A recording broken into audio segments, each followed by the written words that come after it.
All right, everybody, we are back live and welcome everybody. Welcome Mahaden. This is channel Philo Sapiens, where religion meets reason.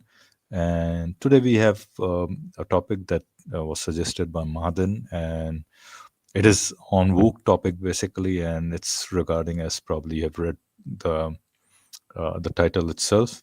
It's about the murder of Salwan Momika and the freedom of speech, basically. So let's see what we have. We have a short clip by Ali Dawa, short video, and then a short by Ali Dawa itself. So we're going to run and see what we can review within that.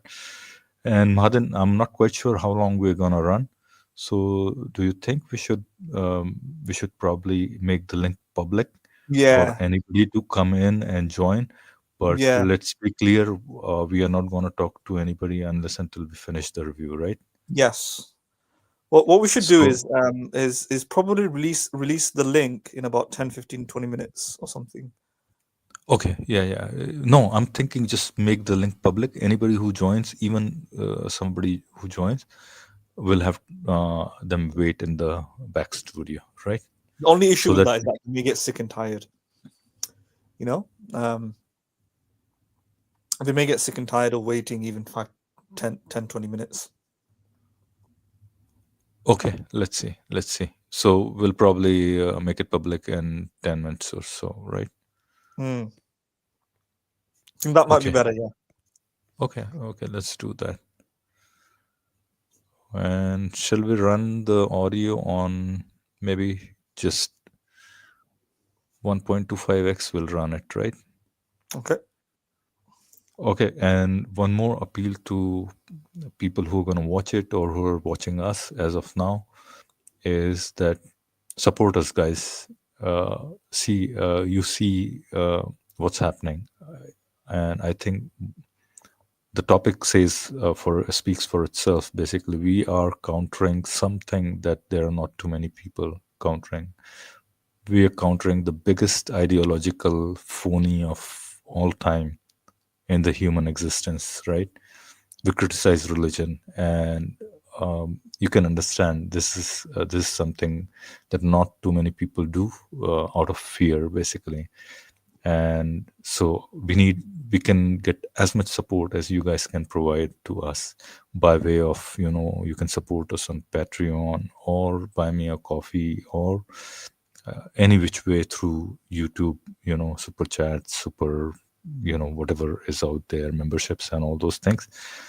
And the least you can do is to publicize our channel. Our English channel is not getting as many views, and this is something that we really want to change, basically, because I think our English streams are much more thought provoking, in a sense, and much more deeply philosophically oriented. So I don't think anybody would disagree with that point. So we want as much support from you guys in spreading the word and letting everybody know that this is a channel where everybody should flock to when it comes to criticizing. And we criticize in a very balanced manner, as you can see all our streams. We go deep into philosophy, and at times we go into scriptures, but then we try to find the internal inconsistencies within the scripture and all those things. So yeah, we need all the support from you guys as much as we can get, and spread the word like wildfires. And with that, I'm gonna Madan, do you want to add something before I start the No, I think we should just jump into it, and people will understand what we're talking about after we watch the video, or whilst we watch this video. Other than that, no, I think we should just jump into it. You want to interact with April Cox? I think she's saying, um, "I went to Speakers Corner in London for the first time." Hey April, if you want to join in and have a conversation, you're welcome to. And uh, what we can do is maybe, if you wait for another 10-15 minutes, we're just gonna go through our review and open the link for public, and you can come in and maybe have a chat with us if you want to. So yeah, just let us know in the comment section, right? In the chat section, basically, right? So without any further ado, we're gonna just start the. Friends, the Quran burner has billing and donate what you can. Assalamu alaikum wa rahmatullahi wa barakatuh, brothers and sisters and dear friends. The Quran burner has been shot dead. Okay, so here is the one of the news we're going to read. Inshallah, we're going to come to some facts because I like the selective outrage media outlets and a lot of people do. And let me be honest with you, Muslims, and we've come to the point where we don't really care, man. We don't care about your opinions. We don't care about what you think about Islam. We just do not care. Islam is the fastest growing religion. Alhamdulillah, nothing's stopping it. People are waking up to the reality of Islam being the truth. People are leaving atheism. They're turning to Islam. Millions of people, Christians, are turning to Islam. Alhamdulillah, Islam is growing.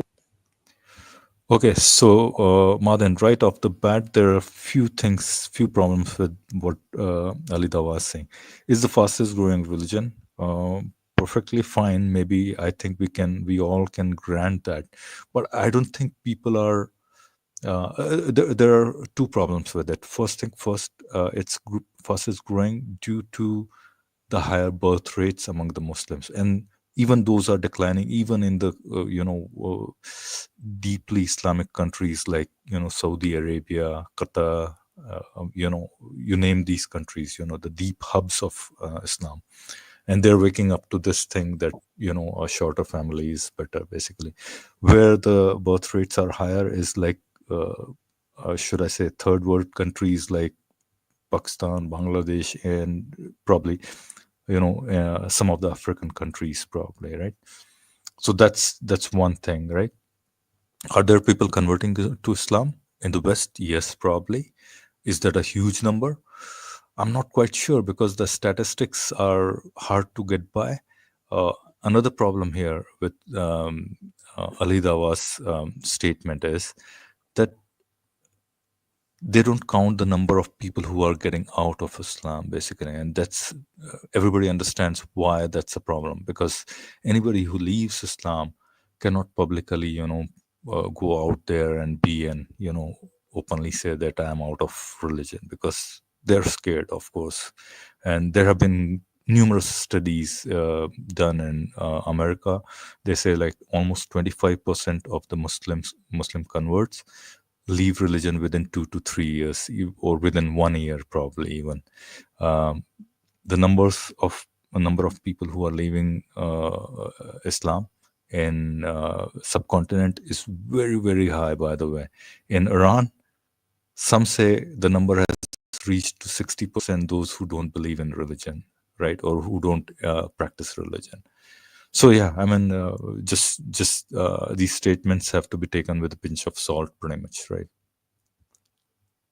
It's the truth. It works. It's pragmatic. So alhamdulillah. So these kind of stories, the reason I'm covering, not to say, oh look, I just want to tell you guys, I don't care what you guys think. Blame Islam, don't blame Islam. I don't care. But one thing I want to make clear is that we do not condone anything like this. I just want to make a disclaimer before anyone jumps onto it. These kind of things. At the end of the day, there is capital punishment in Islam for people who desecrate scriptures. However, that's done with an emir, a ruler, and it's done with courts. It doesn't work of vigilantism where you go out and hunt people down. There's capital punishment for anyone that causes corruption in Islamic land. But nowhere in Islam does it say that one takes matters in his own hands and does things like that. So I make that disclaimer. Nobody's condoning violence here. We're actually condemning it in a nutshell. Now let's come to this situation here. Now, a man who staged Quran burning protests in Sweden shot dead, authorities say. So here we go. Now, just quickly read on this, and I'm going to make some very important points here. Okay, Salwan Momika, an Iraqi man who sparked outrage by staging Quran burning protests in Sweden in 2023, has been shot dead, according to Swedish authorities. A spokesperson for Sweden Prosecutor's Office confirmed to CNN that Momika was shot dead in the capital city, Stockholm, on Wednesday. Stockholm police told CNN that 5 people had been arrested on Wednesday night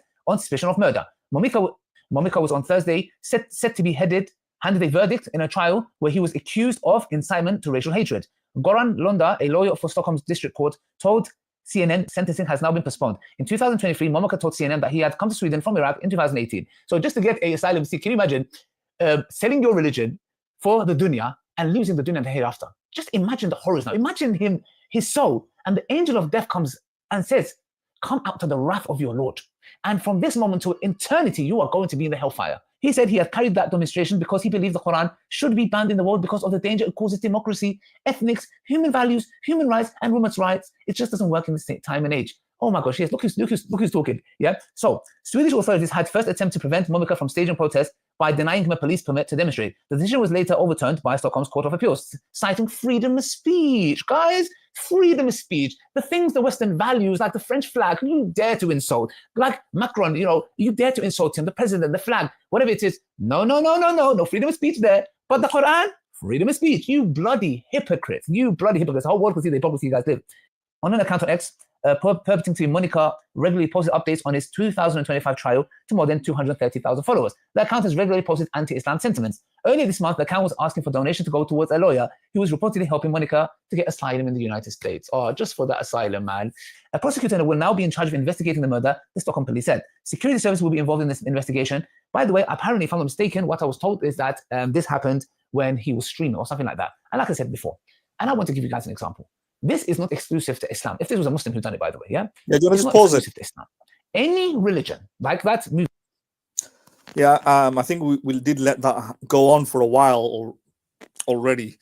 And I think there's a good 5 to 10 minutes. Well, the entire video is longer than long as about 6. How long is it? 6 minutes. So it felt like 5-10 minutes then, subjectively to me. I don't know why. But he said a lot there, though. So I don't know if you want to pick on any particular thing. I've got a few things that I would want to pick on.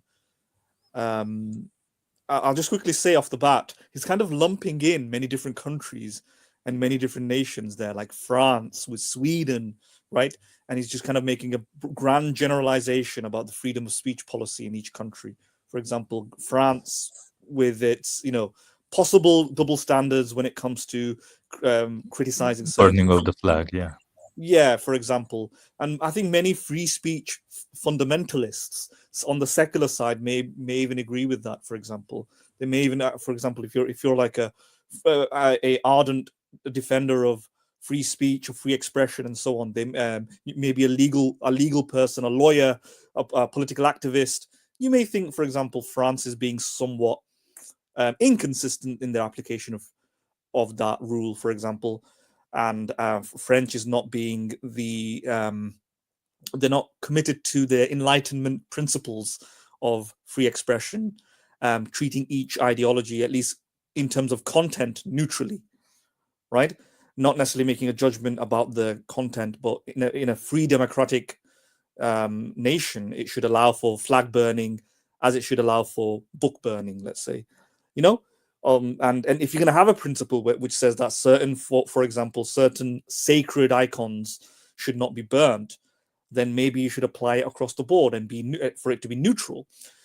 But if you do have a reason for why one type of icon should not be burned versus others, then you need a rationale behind it as to why one type can't, without being discriminatory or inconsistent, right?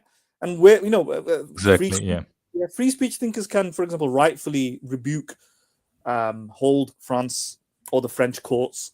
I don't know the matter in depth, so I've not researched it myself. But from what I know superficially, I'm open to this. I'm not committed to anything here. But what Ali Dawah is doing is lumping all of these countries together and thinking that there's some sort of hypocrisy on a world stage. Well, there's hypocrisies all around in that sense, right?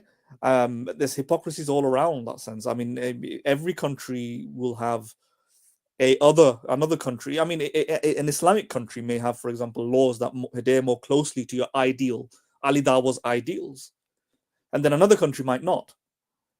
And then I can say I can just make some grand accusation that there's some sort of hypocrisy there. No, Ali Dawah in particular would be consistent, perhaps, right? There won't be hypocrisy on his part. It'll be a hypocrisy amongst some Muslims, for example, right? That's about it. So you shouldn't lump things together. I mean, if this is an act within Sweden, he should possibly look at the Swedish jurisdiction and to see if there's any inconsistencies, contradictions there, or highlight a specific individual who is espousing certain freedom of speech values and see whether he has a hypocrisy. I'm sure some people do, some people don't. Right? People like myself, exactly. People like myself who's thought about the matter very, very in depth. I've got a legal background as well. We try to make sure we reduce the amount of inconsistencies as possible. So it really depends who you're talking to. But anyway, yeah. If you want to say something on that.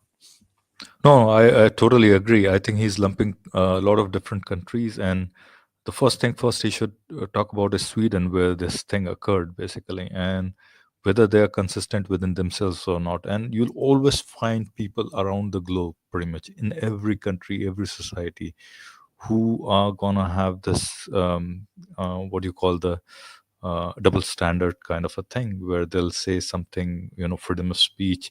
Where do you put that limit to the freedom of speech? Basically, burning the religious books maybe not okay, but burning flags is okay, or vice versa, pretty much, right? So I think this is a much more in-depth kind of, it requires a little bit more of reasoning, basically, right? I mean, so one thing I'll say, I mean, if your constitution for a country says that kill all the Jews, or kill all, whatever, X tribe or something like that, and then somebody comes in and burns that flag, that person has something, some reasoning behind, doing the act that he's doing. But I don't think you can equate these two based on just saying, oh, country has a, you know, I think you have to provide a rationale as to why somebody is doing. If a book is all nice and cozy and talks about love and, no hatred, all mankind are together, and then somebody comes to and burns that book, then you might question him, oh, hey, why are you doing this? Because this is, this is against, somebody, and somebody puts that thing that you should not burn it. Maybe they have a case to be made. Even then, I would say they're still allowed to do that, probably. Maybe they have a reason to. But in this case, I think it's a pretty clear cut case in my case, it seems to me. Well, let me just make a distinction between, for example, the legal right versus the moral sort of right. And the moral right is, for example, something that we may, for example, discuss amongst civilians, members of society, non-political actors, non-statespeople, etc. This is something that is up to public opinion to decide, and it's what John Stuart Mill called the marketplace of ideas, right? And the marketplace of ideas may determine, for example, certain things to be bad and certain things to be good. So maybe, like, let's say, burning the book of Wizard of Oz, or a very nice novel that we think is, Harry Potter, would be deemed by the marketplace of ideas to be aberrant, right? This is horror. I mean, well, maybe not that strong, but, like, what's the point of burning that? Whereas if you burn the Adolf Hitler's what's it called, Mein Kampf, right? If you burn that, you might get a little bit more of a support amongst public opinion, right? So there's a moral argument there, which is to say, it's not really even a moral. It's probably wrong to frame it for me to frame it as moral. Even I would say the marketplace of ideas, whereas the free market determines what's valuable versus what's not, right? And this is for public. This is members of the public to decide through negotiation, persuasion, through conversation, discourse, and so on. And then you have the legal perspective, which, in my opinion, should be content neutral. My kind of favorite sort of go-to would be the American Constitution, which also has its imperfections, but content neutral policymaking, in which, for example, we shouldn't get into the nitty-gritties of the ideological value of something, right? It doesn't really matter whether it's Harry Potter, or some children's book, or the Quran, or something like Mein Kampf or something. Everybody should have the freedom to kind of distribute these information and read it and learn about it and so on, and understand it, particularly if it's not inciting a crime. Mein Kampf may be a little bit closer to that. Yeah, that's why I'm saying I think it gets a little tricky in that sense. But so if I understand you correctly, you're saying everybody should have a freedom to deal with these things the way they want to, pretty much. And by, at least from the legal perspective, everybody should be allowed to act in this way, pretty much, right? The way Salwan Momika has acted, right? Well, just to be clear, the way so I didn't talk about the specific thing that he was doing. I was talking about No. I'm saying general Yeah. idea. wise. Yeah. You know. So I was just talking on a somewhat different level to even Salman, because I didn't specify the particular act that he did. I was just saying that people should be able to, read different types of books and understand different types of materials, and it should, And even be able to should be able to insult whatever they feel like, basically, as long as it's not harming anybody, right? And yeah. So then again we get into I think, in my opinion and in my eyes, somewhere the legal perspective intersects with the moral perspective pretty much, right? and and how far it interacts with each other, they interact with each other, is something that needs to be figured out, and probably legal experts are better ones to understand that in much more, what do you call, balanced way, pretty much, right? yeah, yeah, to some extent. I mean, true content. Some people say true content neutrality is not possible to be maintained. So most secular countries, like the United Kingdom, and I suspect as well for the Sweden, probably has some sort of public order laws, right? And they don't necessarily allow for any sort of expression, including mockery and satirical portrayals, including burning or arson, or desecration of some sort of item as a form of free speech. At any, it doesn't have this kind of free, untrammeled right. They might control it to some extent. So this media regulation, media and freedom of speech regulation occurs, right? And the Public Order Act, for example, in the UK, is one version of that, where, for example, there's cases, for example, under it, the Public Order Act, where there was a group of soldiers and in the nearby vicinity, returning from some place, I can't remember where. And I think the case was called Abdul, DPP versus Abdul, if I remember, DPP versus Abdul, right? And some people started burning some poppies amongst these soldiers, right? So they ended up burning some poppies amongst these soldiers. And in this situation, in fact, yes, there is a balancing act that occurs. And we try to be as content neutral as possible, but it's impossible to not weigh the kind of harms that would be generated without looking at the content. And henceforth, you end up looking at the content, right, to figure out what sort of harm it's going to generate, particularly in these public displays. And Right. I think, if I remember correctly, the court case, I think it was in the favor of the state to criminalize it because of its close proximity to the soldiers. So burning of so it didn't outright criminalize any form of burning of these poppies. It criminalized it in those specific incident in that specific circumstance where the proximity to those soldiers did not outweigh, and the harm caused did not outweigh the expression of outrage that the freedom of speech the person who was burning the poppies wanted to it didn't outweigh his right. And he took this to I think he took it to Strasbourg, which is the European Court of Human Rights, right? And here they did a finer balancing applied a finer balancing test where they tried to balance somebody's freedom of religion freedom of expression with another person's right to be free from that expression, right? So one's freedom of expression was balanced by the harm caused to an audience member, and in that situation, it didn't rule to his favor. Now, if I remember correctly, I might be terribly wrong about the case DPP versus Abdul, because it's been a while I've seen it,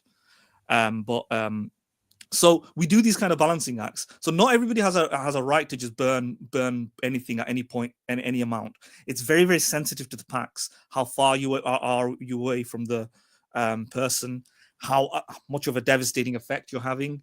The actual content will ultimately have to be looked at, as it's going to be difficult not to. And what time of the day it is. Can you, for example, express the same thing in a different way?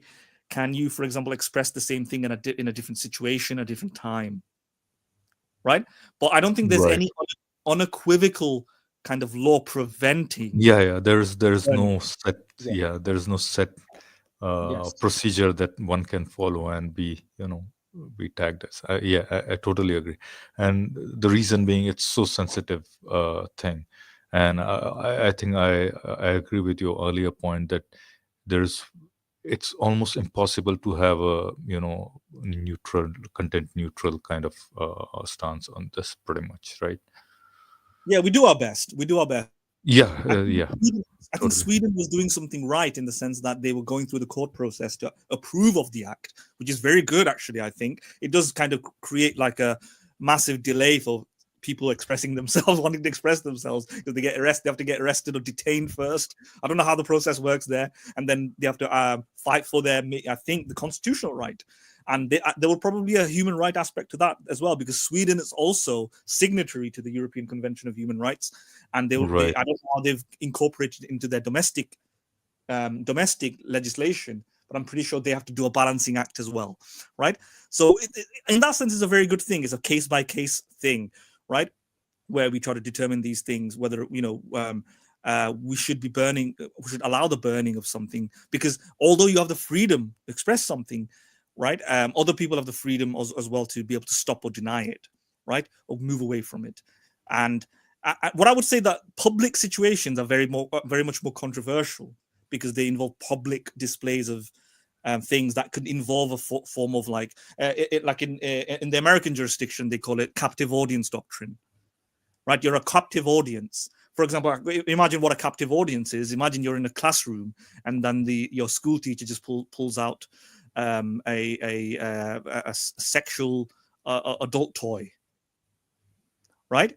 And now, or a offensive, you're subjected to this kind of captivity, right? You're imprisoned in this classroom. You can't leave, and you're stuck, and without any consent, maybe, or without any sign or warning, you was just given this sort of offensive speech that you've been subjected. right.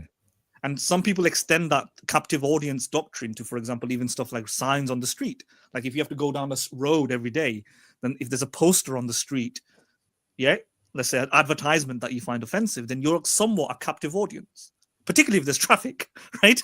You're stuck on the road, forced to look at this, right? So it's public is very different. Let's talk about it in a different context, in the sense that should any form of burning of any sort of book be permissible? Because I don't think even the most free speech, unless you're like extreme free speech absolutist, which I don't think is healthy, right? Because these public situations will inevitably come up, and then you have a difficulty of trying to balance the managing and exactly. situations, right? Yeah, because unless you think only the positive act of speech should be protected, and not the negative act of recoiling from the speech, right? Because it's a two-pronged thing here, right? You have the right to speech, and you have the right to refrain or turn off the speech as well, right? Because it's freedom. If you want to maximize freedom, you maximize it both ways. You can't force somebody else to your freedom, right? You can have your freedom, but you don't force somebody else to your freedom, right? Can you see that? So even the freedom, absolute free speech advocates, they're going to have a bit of a difficulty there. But let's put that to a side in a public context. What about burning a book on a video on a YouTube? What about that?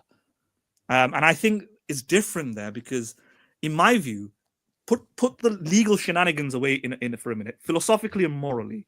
And when I say put the legal shenanigans away, I mean in terms of existing law, because it changes from jurisdiction to jurisdiction, changes from UK to France, Sweden, etc. My point is, morally speaking, in the sense of ideal state laws that is in line with the philosophy of freedom of speech, the freedom of speech, I personally think it's much more difficult to prevent or prohibit burnings of anything, including sacred things like religious text, on a video on YouTube, particularly because it's not in your face, subjecting it to your audience member. There's no captive audience doctrine, right? Particularly in voluntarily accessed videos, right? Like you can go to somebody's page, and if you want, YouTube can, for example, give a little warning that's compatible with my view as well. I'm okay with trigger warnings if they need to be that, and there should be a disclaimer that this involves desecration of a sensitive, etc., etc. And I think that should be freely allowed to be transmitted online. And those who want to view it can, and those who don't want to cannot. And there's far I less. agree. I agree. Right. Exactly. So I think that should be permissible, and I don't think there's any issue with that. But what about the hypocrisy element that Ali Dawah was talking about? I'll stop there for a minute. I want you to, if you want to jump in there and add something. No, I totally agree. I totally agree. I think, yeah, I mean, it's a complicated issue, and I think we'll talk about the hypocrisy thing that Ali Dawa is talking, because there's a little bit more for him to elaborate his point. But what I have done is I have made the link public, so anybody who wants to join in and have a say on the matter can jump in and talk about it. I think April wanted to have I think let's just invite let's invite April, because I don't think we've ever had her. I'm assuming her gender. It might not be somebody who is yeah. But if April, you want to come on, then you can have a conversation, because to be honest, one, we don't get a lot of females on this. Yeah, we don't.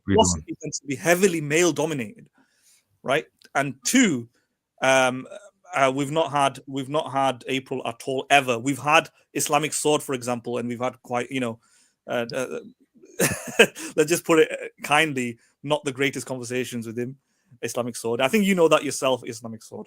But if April want to come on, and then we can. Yeah, I mean, if you want to come on and have a conversation, I think it's perfectly fine. I think you don't have anything to worry about. We talk normally, and yeah, you shouldn't be shy about talking to us. I think yeah, and anybody else who wants to come in, jump in, and please do. Yeah. So whilst we await, I think in terms of the hypocrisy, the idea that flag burning isn't allowed and so on, it really depends. So I would like to, if I would probably have to investigate and research why flag burning wasn't allowed in France, because I'm not aware of it. So before I say anything, could it? I would hazard a guess that could it be something to do with time, place, and location laws, right? Very similar to the American jurisdiction, content neutral application of time, place, and location, right? No, I think in some of the countries, Madan, it is flag burning or desecrating a flag is prohibited by constitution. Okay. For example, in India, for example, in India, it is prohibited basically, right? So you can't have your undergarments be of your flag basically, right?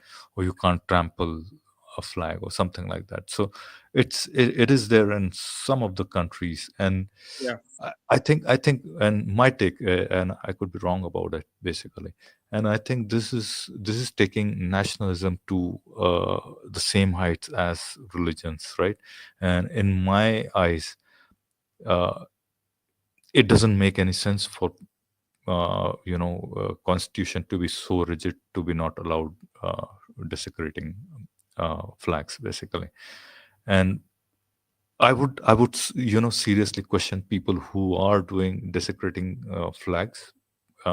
Maybe they have a really good reason to do so, but as long as constitution is not really biased, not giving them all the rights or something like that, then probably they have a right to show their dissent pretty much, even if it comes to desecrating the flag pretty much, right? Maybe there are, you can say, I mean, you can question their sanity and say that there are probably better ways to express your dissent about whatever you're not liking about the constitution, or maybe vote a different person who agrees to change certain constitutional bills basically in your favor basically, right? But I mean, keeping okay. Yeah, go on, finish what you. no, but the last point was that maybe flag burning should be the last resort in those cases, right? Yeah, I think many countries like the United States do allow for flag burning. The UK most probably allows for flag burning. You can, but please consult a lawyer before doing so to know your rights. You can burn a flag. Indeed, you can burn your own property, and it won't be criminal damage or anything like that. It won't be arson necessarily. It can be arson in certain circumstances if you burn it in unsafe places. But burning something in your own garden, be it a flag, probably will be legal, right? But keep in mind there is something called the Public Order Act, and only in very specific circumstances would that be applicable. So flag burning is allowed. Flag burning is allowed in the United Kingdom. Is flag burning. I can't speak for Scotland or Ireland actually, but England and Wales, flag burning is allowed in the United States. I know that for sure, but again, there's time, place, and manner restrictions that are applicable. Like you can burn a flag, which is very similar to here. You can burn a flag, but you may not be able to burn it outside of the house of somebody else who is a avid supporter of that flag. You can burn a flag, but maybe not at the right, at 5 a.m. in the morning. You can burn a flag. Yeah. When just to clarify a bit, when Martin says you can burn a flag, nobody here is advocating for burning a flag. He's just saying that these countries allow for it, and of Yes. course you need to check a lot of things before, even if you're thinking of doing such an act or acting in such a manner. A lot of clauses apply Contact me if you basically. want. I charge £200 an hour, and I'll figure out a way for you to burn as many flags as you want. Yeah. Right. But what I'm saying is that you can burn flags, and I saw certain countries like India, as you mentioned, that makes it a constitutional right. Is it mainly for the Indian flag? No, just you any can't flag? burn. You can't burn. At least it's consistent then. So you see, you can. The thing about Ali Dawah, he doesn't seem to realize is that different countries have different philosophical and constitutional outlooks, and therefore within their ideals they may not be hypocritical or inconsistent. For example, if you have this kind of freedom of speech philosophy that is provisional or tentative, it's not the highest value, right? You don't believe in absolute freedom of speech. You believe in tentative, caveated freedom of speech, conditional freedom of speech, or limited freedom of speech, qualified freedom of speech. Whereas there are certain things that are not broachable through criticism or mockery or satire or desecration, right? Then you can be consistent, right? And for example, you may say that nationalism is something that should not be subjected to that sort of desecration, and then make it consistent across the board, and then you can have a sense of consistency. Now, is that really consistent? Somebody may come out and still say that if you want free inquiry, you want free speech, you should be able to mock even nationalism. Like why not? And then they can have a debate, and maybe they've got a reason for it. Maybe they've got a rationale for it. But we can't say they're hypocritical, because I think it'll be really hypocritical if they kind of only elevate their own nationalism above all other types of nationalisms or something like that, and you can't burn any flag, etc. But I personally think you should be able to burn a flag, and there's good reasons for it, right? And it is that kind of somewhat inconsistent approach with the freedom of speech value. I think in order to truly be able to critique, to be able to further knowledge, you should be able to demythify certain things and hold them to a lower status than they are. You can, for example, reduce in value something, and you should be able to reach that conclusion, and that should be part of your speech. And what sort of harm does it do for the country? It might be a very little impact for one person to desecrate it. It might then instigate conversations with that person, like why do you feel this? It's only hurting their egos, at least some Yeah. people's pride, probably at the most, right? Yeah. So I don't think burning a flag should be. I agree with you in that case. Basically, burning. And anyways, we have April. Hello, April. How are you? Hey guys, yeah, I'm doing okay, thank you. I'm coming down with something, but otherwise I'm okay. All right. I think we have had you on our comment section for a long time, but this is the first time. Yeah. Or you want to add something to the points that we have raised, or if you have a different question for us, shoot at us. I mean, yeah, I mostly agree with what you said. I think it would be great if we could shift our culture to a point where you can burn a flag and no one cares, because there's no material consequence. It's sort of an emotional response, right?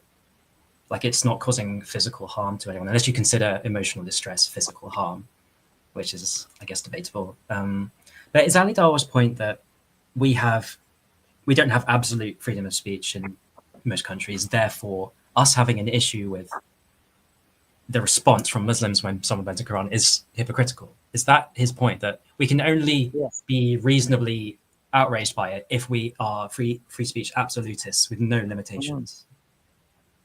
I'm not even sure what he's trying to say, to be honest. I don't know. I think one of his points is that we don't, for example, we won't accept burning of the Torah, and therefore why are we accepting the burning of the Quran? But that's not a legal restriction, and insofar as things goes, there's no specific law saying don't burn the Torah, but you can burn the Quran, right? Insofar as laws go, they're both kind of subject to the same reality. It's just the people, as John Stuart Mill would say, the public, the marketplace of ideas, they may judge one to be different to the other, and they're free to do that, right? If somebody, for example, thinks mocking somebody categorizes religions in a different order, if society categorizes religions in a different order, that's up to the society to determine, right? Similarly, for example, you're probably not going to be able to walk around maybe publishing a book about racism against blacks or black people or something like that, right? Like eugenics or something. That's probably not going to work. But maybe you can have a book criticizing religion and or the Quran. Why is that? Why is one tolerated over the other? It's probably because the marketplace of ideas have kind of realized and recognized that this sort of eugenics we don't like anymore. It's wrong. It's more immoral. It has no basis to it, right? We're not going to buy these sort of books. We shouldn't sell these sort of books, etc. Whereas something like the right to criticize a religion like Islam hasn't got to that point. There is some. So you end up going into the content of the actual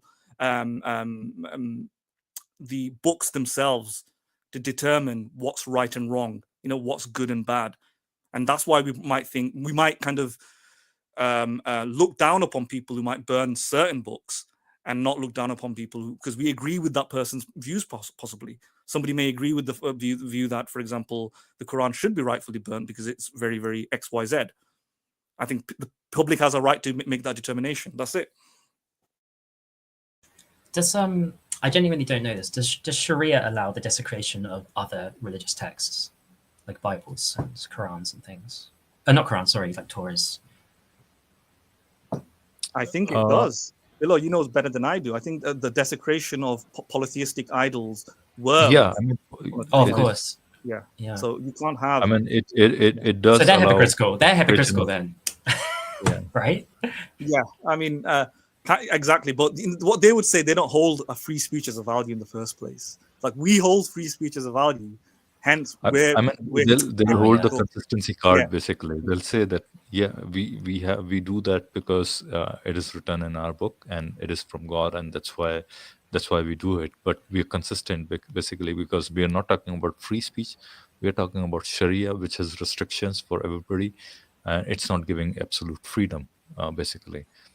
And at least Ali Dawa's eyes, what he's thinking is every secular country has absolute freedom of expression, absolute freedom of speech, and that's why when they, when you are not allowed to burn Torah or Bible and all those things, that's being hypocritical. I think he doesn't understand that there's no absolute freedom of speech anywhere, basically, and it can't be had. I don't think it can be had. Yeah, I think insofar, I think I suspect April, you're in the UK, you're in England or something. In the south. Yeah. So in terms of the laws that I know here, it'll be like the Public Order Act and the Religious Hatred Act. You can't have, for example, threatening. You can have very, very mocking speech against religion, but you can't inspire hatred. and or threatening conduct, right? And that might be there's gray areas as to exactly where it becomes, threatening, and that might be difficult to dispute. But I don't think anything that involves burning something necessarily constitutes threatening per se. But it depends how it's It's very fact sensitive, this area, right? It can change from one person burning the Quran to another person burning the Quran, and if he just does it in a different way, in a different time, in a different place, amongst a different group of people, it could change it from it's completely allowed to it's now is going to get prosecuted. The police are going to arrest him and prosecute it. So it depends, right? And you can do and yeah, you can. So insofar as I know, you can burn books. You can express mocking speech, and it's not religion specific at this moment of time. Anyway, and you can do so. If Ali Dawa wants to burn the Torah, he can do so. And if he wants to burn the Bible, he can do so as well, providing he's doing it in a very similar way. As long as he doesn't go to somebody's house and burn the Bible in front of a priest, and burns the Torah in his house, which are fundamentally different situations. So you can see why even in a public place, he can do it as well, as long as I think as long as I think it should be, at least in Sweden, the way Salwan Momika did. I think anybody is probably allowed to burn either a Bible or a Torah or a Bhagavad Gita or whatever you may have, right? Any religious scripture. I think they should be. I think they'll still have to go through the same process that Salwan Momika went through, but I think that's the freedom of speech, and that's the kind of equal treatment of all the thing that I don't agree, and I'm bringing in this point: which all countries do not allow, denying Holocaust. Is UK one of those? No, it's not. It's not. Okay, I didn't know. Then in that case, I'll consider them to be hypocritical. Basically, anybody should be allowed to deny Holocaust, right? They might be considered stupid, dumb, utmost dumb people, but I think they should be allowed to. I think it's probably Germany, maybe. I don't know what all countries do that, basically.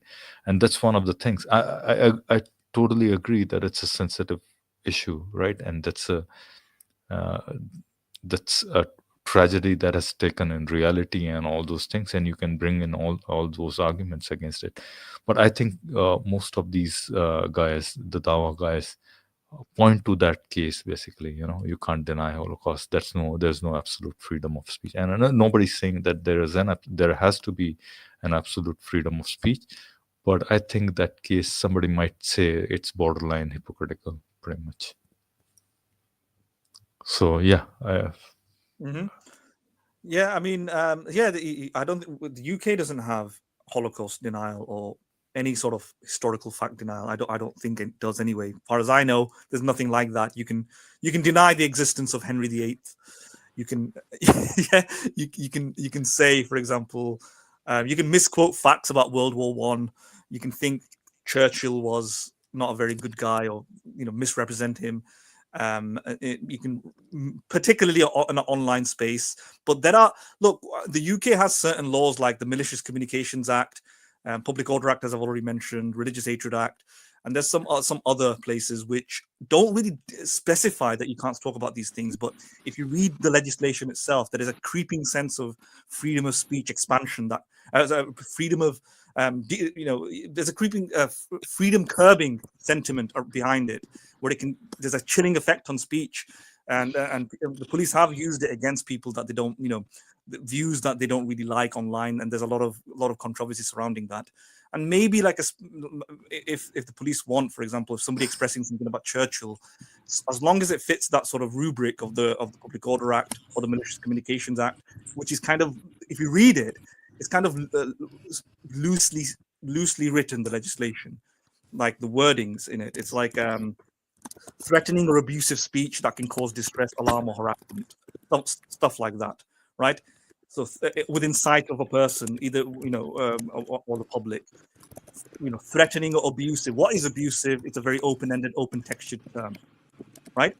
And maybe, for example, you can bring a prosecution against somebody who's like maybe mocking Churchill amongst like a group of people, right? I Right, right. personally am not fond of this sort of wording, but my point is, insofar, in terms of its wording, insofar there is no specific wording that slants this way or that way. It's not saying, for example, you can have abusive speech against Islam, but you can't have abusive speech against Henry VIII, the Queen, Queen Victoria, Prince Charles, well, King Charles, I should say, right? You can't. It's not saying anything like that. Although Right. the courts, the track record of the courts may reveal somewhat like a maybe intentional set of inconsistencies, and this might happen on a case-by-case basis, and that is in fact controversial. But so far as I know, it's not an obvious bias there, even in terms of case law, because the people have burnt for it. They've done lots of people have done speeches against Muslims, and they've been arrested and prosecuted. Right, Right? right. Just online, they've said silly things about Muslims, and someone might say if the CPR is biased, Crown prosecution is biased, probably biased in trying to tackle Islamophobia. Right, right. Yeah, if anything, that would be my point of view.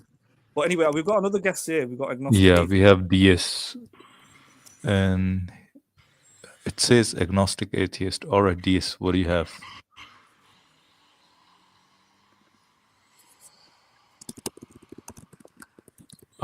DS, can you hear us?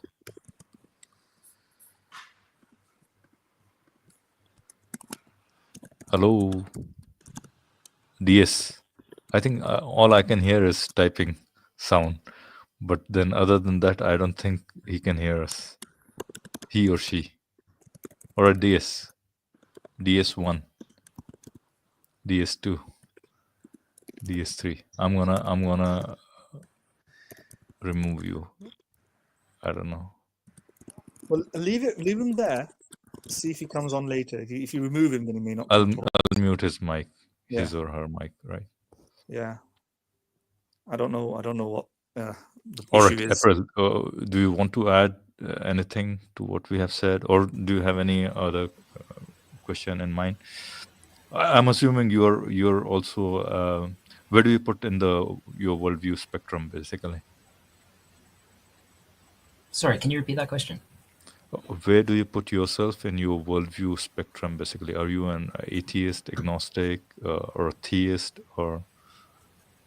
I hate fussing around with definitions, so I'll just say that like I don't follow a religion and I don't believe in a god, but I don't say there definitely isn't one. So whatever label that is, I'm that. All right, yeah, that's fine. So some people might say that's an agnostic atheist, but other people say it's an agnostic. So it doesn't matter like what you want to call it, but that's yeah, perfectly my fine. position. I think perfectly fine. There's so many different definitions, by the way. Yeah, it's sometimes you get lost in those labels, basically, right? Which one? Yeah, it's just kind of pointless, though. It just ends up in a whole fucking argument. Sorry, am I allowed to swear? Oh, I can not do that. My mistake. Not a problem. I think not a problem, right? I think Madin does that all the time. Oh, okay. I have a filthy mouth. So. just say, Madin. Yeah, Madin, have you ever cursed on the stream? I don't remember. Maybe you have a few times, right? Not only have I cursed, I've said to one person that he needs brain surgery because he pissed me off. Right. Remember? Maybe no, but see, saying brain surgery and all those, I think YouTube algorithm is not gonna pick all those things. But I think curse words, probably YouTube algorithm is gonna quickly pick those things up, right? I think only I haven't ever cursed on the stream, and neither did Kelly probably ever. I think. I'll try and refrain. Just yeah. No, not a problem. I think we're fine. I think.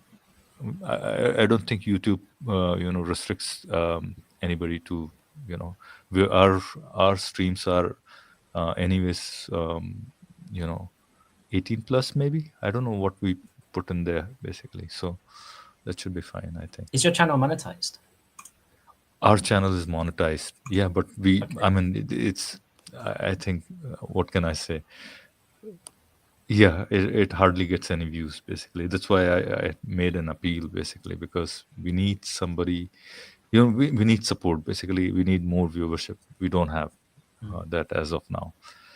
And we do have an English channel as well. I think you can, if you read the bottom banner, you'll see that we have an English channel, which we want to separate these two channels. We want to make this one as our Urdu Hindi channel, and the other one as English only channel. So right now it's kind of a spaghetti here, because we do stream. So our audience is probably confused as to which kind of a stream it is. Is it a Hindi Urdu channel, or it's an English channel? So that kind of confusion is still there. Oh, it's called Unveiling Faith. Is that right? Unveiling Faith is our English only channel. Okay. Cool, I've joined that. But yeah, I mean, for a long time we have been streaming in English on this channel only, because we don't have much audience there as of now. All right. Yes. Thanks for dropping by, April. And yeah, hope to see you again sometime. And maybe if you have any question, shoot at us, or if you want to ask us anything, or at least. Let me ask you a question, April. It says Kufar since 1991. Have you had any any bad encounters with people of the Islamic faith, or is there some reason why that's there? It's just being silly, because that's the year I was born. I'm just being silly. Right. So there's no particular sort of fondness you have against maybe like a particular religion called Islam or anything. There's nothing like, well, some people do, but I'm just asking you. Like I am concerned with Islam, but it doesn't necessarily mean I'm concerned with Muslims, because they are kind of separate and there's some overlap, of course. But I think as an ideology, I think it's pretty repulsive. Right. Okay. That makes sense. So is there any particular specific topic that you think is repulsive about it, that stands out, like number one go-to? I think the way it treats suffering in the world, it sort of glorifies it, and also sort of humanitarian things like treatment of homosexuals and apostates. Right. And sort of the teaching of blind obedience, and that your opinions don't matter, and that this is the absolute truth. I think that's really dangerous. Yeah, I mean, that's also very relevant to the topic that we got here, which is exactly, as you mentioned, apostasy laws, right? And apostasy laws means that, people who have left the religious, the Islamic faith, are in, basically, they can be executed, and they vary in terms of how they will be executed, but I think vast majority of the scholarly consensus is that execution is on the line. Although there are some views saying that that's not the case. Some people say that some people may quote a passage saying there is no compulsion in religion, right? Yeah. But if you read that passage a bit further on, it's talking about it, and if he's talking about it in a different context entirely. The later years of Muhammad, he was a little bit more violent, and he did call for the executions, etc. But some people then would say that nobody was executed during his time. And then the following go on, Philo, you want to say something on this? You probably know a little bit better. Yeah, no. I think you're saying all the right things. I think there is a lot of confusion there, basically, which is a Makkan period surah, which is a Madinian period surah, and to you your religion, to me my religion, and all those things, right? Then those come from Makkan period, basically, right? And the Madinian surahs are different. And still there have been a lot of debates within the classical era scholars and all those things regarding apostasy and all those things, basically. And even still today, consensus is not quite out there, basically. Some would say you're given three things, either you leave the country, you come back you're given 3 days, or even number of days vary between different, and then you're given X number of days to come back, accept, apologize, and then come back to into the fold of Islam. Leave the country, and if not, then you're executed, and all those things. So there are so many different things, and it's vague, to be honest, right? So yeah, I mean, the apostasy laws are there for sure, and I think I'm not quite sure if you have heard Ali Dawa's one of those videos where he said if the Sharia law is put into action in whichever country it is, and even if it, let's say for the sake of argument, UK becomes one of those Sharia states, then he says that those apostasy laws would be applied, basically, right? So yeah, I mean, it is out there, basically. So yeah, I mean, Yeah, that's right. I mean, when it comes to apostasy, the idea obviously is a death sentence, and right, like what I'm trying to get at here is that obviously people want to say that you should have the right to leave change your mind, essentially change your mind about a topic. You should have a right to reevaluate your lifelong cherished beliefs and maybe even turn around and say it's wrong. Obviously, from the Islamic perspective, they think that it's an absolute fact, right? So let me try to strengthen the Islamic side here in terms of their argument and then knock that argument down, right? So they want to say from the viewpoint of Islam, it's an absolute fact, truth, whatever you want to call it, right? And by leaving the faith, you're endangering everybody else as well. So it's like a public health crisis, right? One person leaves and another person will leave. It's like a pandemic. Then you have a pandemic. that's the argument they make, right? Usually, yeah. Yeah, they actually make this argument. Yeah. So what happens is, so you need to kill off the apostate. Yeah, you need to kill off the apostates, just like you kill off people with viruses. Because if you allow people to spread their apostasy, then there's going to be more people who are leaving the faith. And guess what happens if you leave the faith eventually? When you die, you're going to go to hell. There's going to be a lot of people in hell.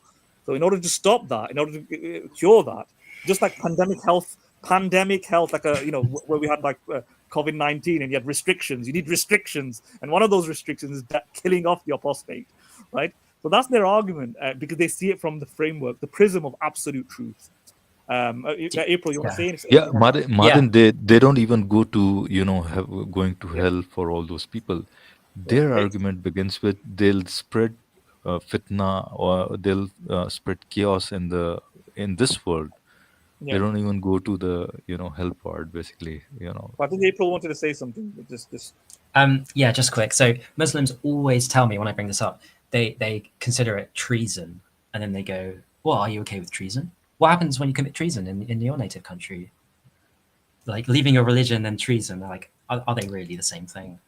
No, I think that's still a problematic, because I mean they kind of elevate apostasy to the level of treason, because everybody hates somebody who's who has done a treason, basically, because they have endangered lives of so many people. But even in the case of treason, as long as at least this is my personal opinion, no death sentence should be given, basically, because if you have really done harm to life, isn't. Apart from maybe some countries, maybe some countries, maybe the United right? States can merit, because the United States still has like a death penalty on its exactly on the frontier. But most countries have got rid of, one, treason laws, two, the death penalty. So you don't have any more of that. The UK doesn't have per se treason laws. They used to have sedition, where causing public sort of anti-crown sentiment amongst the public, dissidents of the Queen. Nowadays, you can just get on Piers Morgan show and just diss the Queen, and it'll be fine, right? There isn't any sedition laws. there isn't any sedition laws. The closest thing that we still have a treason law in the books, by the way, is just not applied. It's not applied. But if it does apply, it'll just be like a prison sentence.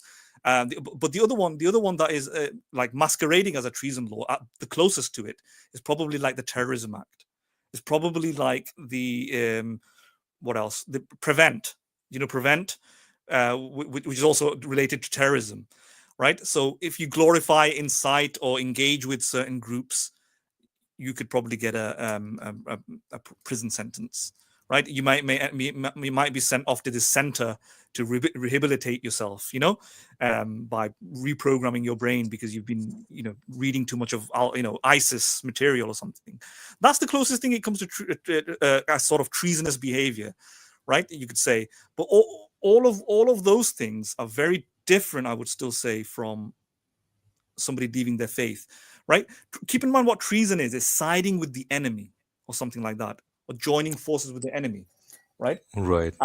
It's like, or disseminating propaganda of the enemy, of an enemy state. And there might be like a national security concern there. But if some guy's working in McDonald's and he stops being a Christian or he stops being a Muslim, what's the danger there?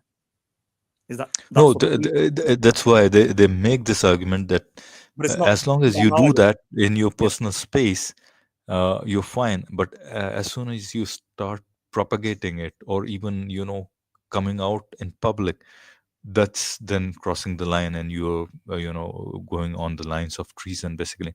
And that's again a fallacious argument, because let's say, I mean, there are two ways. If somebody doesn't stops believing in Islam, say, let's say, right, and they stop praying 5 times, it's going to be pretty obvious to the society that that guy has left his faith, his or her faith, pretty much, right?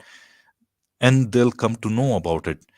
And that means that he has publicly denounced Islam, right? And everybody is going to come uh, to his house or her house and starts preaching. And of course, that person has left it. Now it becomes out in the public, right? Now it's already Yeah. becoming, a treason case, basically, without his, yeah.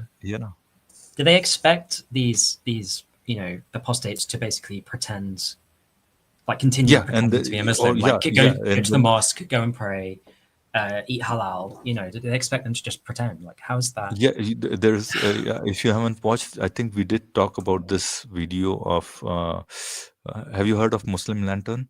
He's a UK based, right? And Muhammad Ali, I think his name. we did respond to one of his claims that you can find it in our live stream, or maybe a video clips section. That's where we have discussed. He says that apostasy laws, apostates don't have to come out in the open, and they can pretend to be, and they'll be safe, right? And we said this is like really not great, because how are you gonna lie to everybody around you? Basically, they'll still come to know, even if you're lying, basically. Because by the way, they say the same about homosexuals as well. I mean, that you should just get married and pretend that you're straight. yeah Or something. Or if you can't do that, then control yourself, engage in private self-pleasure for the rest of your life. Don't engage in the sinful act of homosexuality. You will be rewarded in the afterlife for your trials and tribulations, basically. So it's a test for you to kind of resist the evil temptation to engage in this. But don't worry, in the afterlife you'll be rewarded. So they say something very similar to, I actually had a conversation with Hamza's Den. Hamza. Hamza, guy. yeah. And he said that a homosexual should basically become celibate, because you're not allowed to masturbate, because that's considered sodomy. Is that right? Masturbation isn't allowed. I think whether or not Islam is a bit more disputed. Yeah, I personally think I think masturbation might be allowed in circumstances where the end justifies the means. Some scholars do say that, and I don't think there's a predominant opinion on it. There's a good number of opinions on this, as in some people say masturbation isn't allowed, but others would say it's not explicitly there in the text prohibiting masturbation, right? So there's a lot of debate surrounding it, but I think you can find cases for both in hadith literature, basically. Yes. I think some scholars have therefore utilized that to say that if you're gay, then just masturbate at home. Don't engage with your partner, find a partner, live that lifestyle. Don't indulge in sinful behavior, basically. That's what they're I also asked him, like, if a homosexual does stay strict and doesn't act with another person, like when they get to heaven, can they then engage in homosexual activity? And he said that once you get to heaven, that homosexuality will be removed from you. Yeah, you'll be Become straightened out. heterosexual. Like You'll how be straightened out, freaky right? is that? How messed up is that? And they think that's a good thing. Yeah. I think they have to go by their book. They have to go by their own rules, right? You know, Unhinged. they want to mold everybody with their perceptions and Everyone's the ideologies. same. Yeah. Which doesn't really make sense, because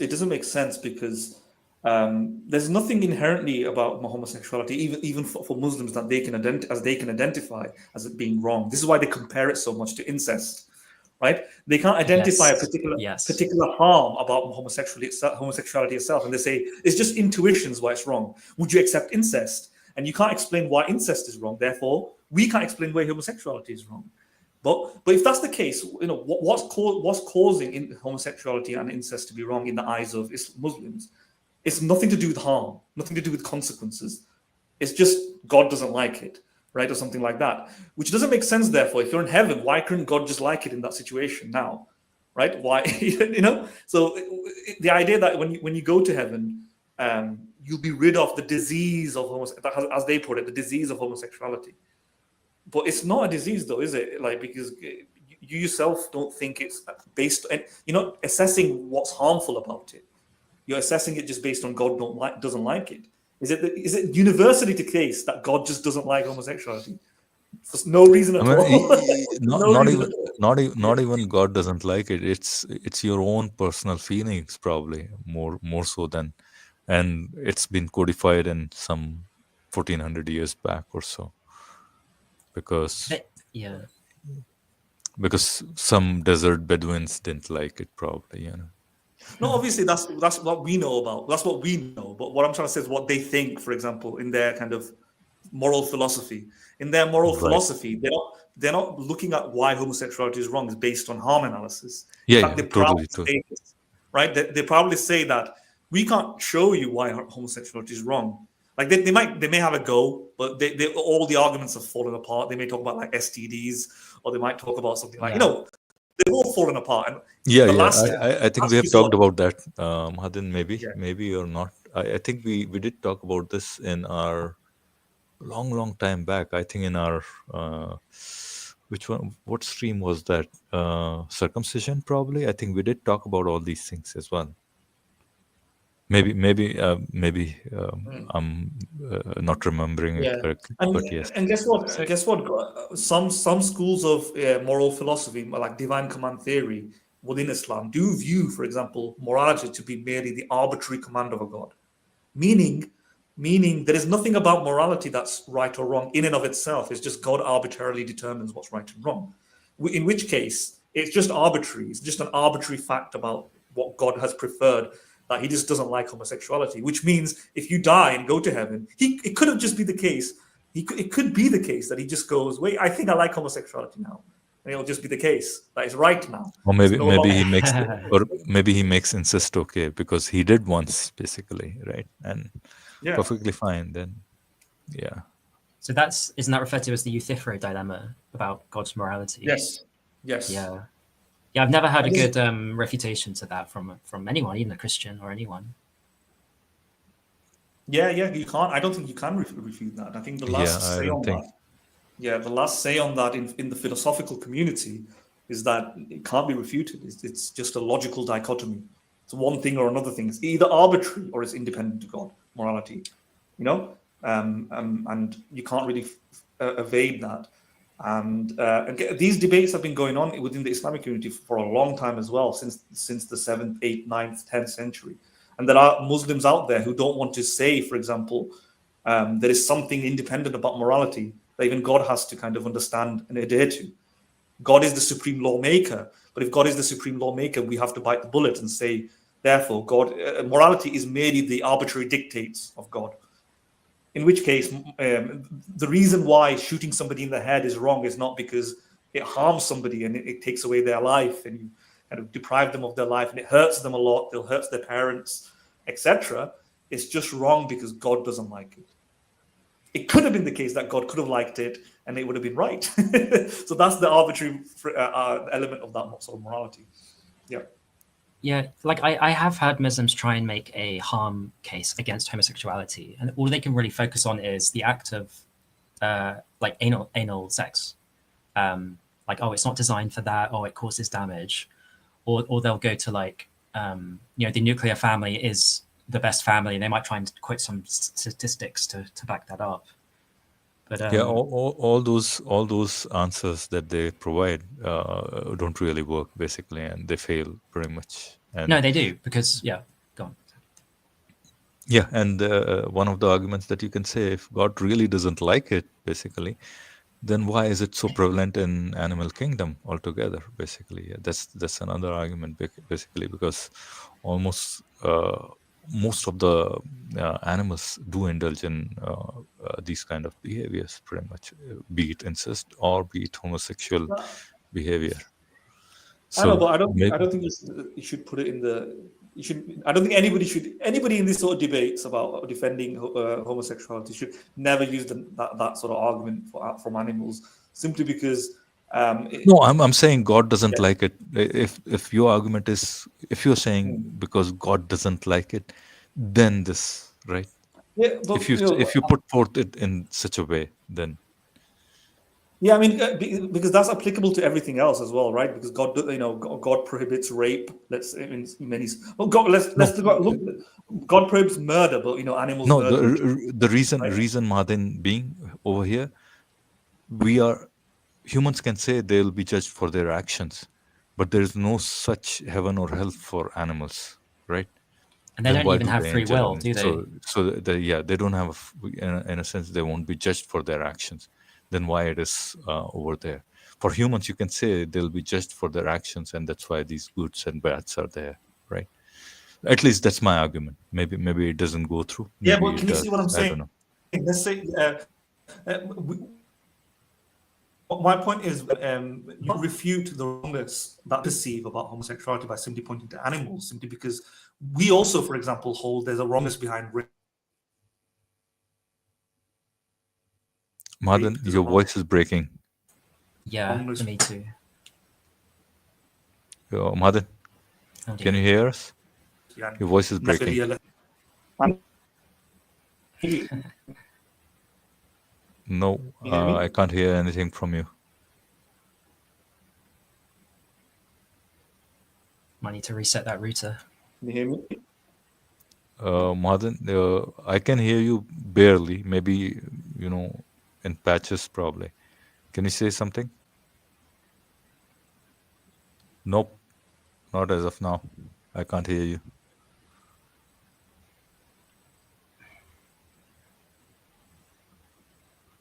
Oh dear. All right. Okay. It seems like we lost Madan. But anyways, Do you know what I would say? Something I've. Oh, hello. Oh, I'm hearing myself. yeah, that's Madan. So, in some Madan, of you might their, want to, April, just one moment.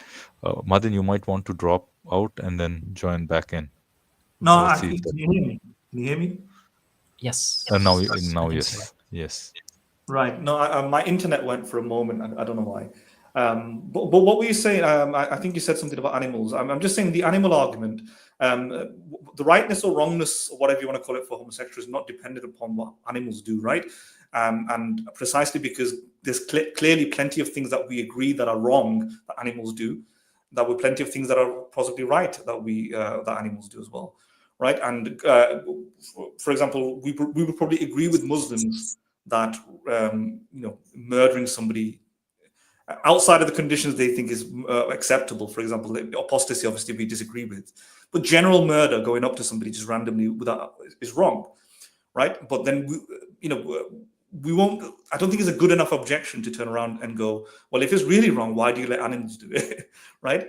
Or something like that. I mean, that's vaguely kind of makes a good argument against. No, I think that objection can be made on. It's a vague sort of argument regarding the problem of evil, I think, but it has nothing in relation to kind of justifying the rightness or wrongness of an act. You have to look at the specifics. particularly if they're making Right, arguments about, right. let's say, Yeah.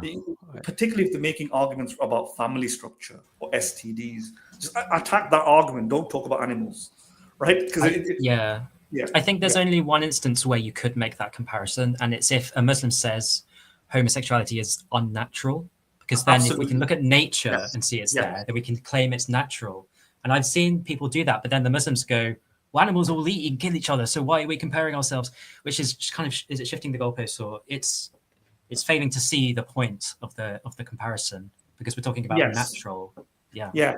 Yeah, absolutely. You're 100% correct, April. That is the only kind of situation that I do think, like, I would try to show that, look, it is natural because all these animals are doing it. Maybe like 3% of the animal kingdom or whatever exhibited behaviors very similar to homosexuality, you know, same sex, sexual behaviors, etc. There you go. But they kind of misunderstand that. So I would want to be very, very careful of how I describe that, because they think I'm giving the justification from nature. Like, since animals do it, we can do it. We're not They're saying going to leap on that. Yeah, we're trying to rebut the idea that it's not natural by showing it is natural. But the reason it's, you know, not morally wrong has more to do with other arguments that we have, right? Not because animals do it, because animals do plenty of things that we think are wrong, right? Animals eat each other, and we don't think eating each other is generally correct, right? Animals rape each other. We don't think raping is generally correct. So we're not trying to say we're not saying since animals do it, therefore it's right. We're just trying to say, rebut the idea that it's not natural. It is natural. Like rape, it's natural. Yeah, but whether it's right or wrong, it's not about its naturalness. It's more to do with it, whether it causes harm or not. Rape causes harm. This is why, even though it's natural, maybe it's natural to rape, you could say, right? Because all other animals do it. It's wrong because it causes harm, whereas homosexuality doesn't. And that's the distinction.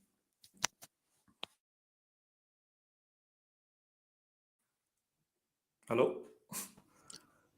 Yep. Yes, yes. All right, April, do you have anything more to add to it? Yeah, just quickly, like when I ask Muslims about these rulings, and they try and come up with a rationalization, like sometimes I can sort of agree with it, but then there are other times where I ask, why is this rule here? And they'll just say, because Allah said so and Allah knows best. So it's weird to me that in that instance, there's no human rationalization, but it doesn't matter. But then in these other cases, there are these human rationalizations, but surely these human rationalizations don't matter across the board, because in some cases you don't even have them and it doesn't matter.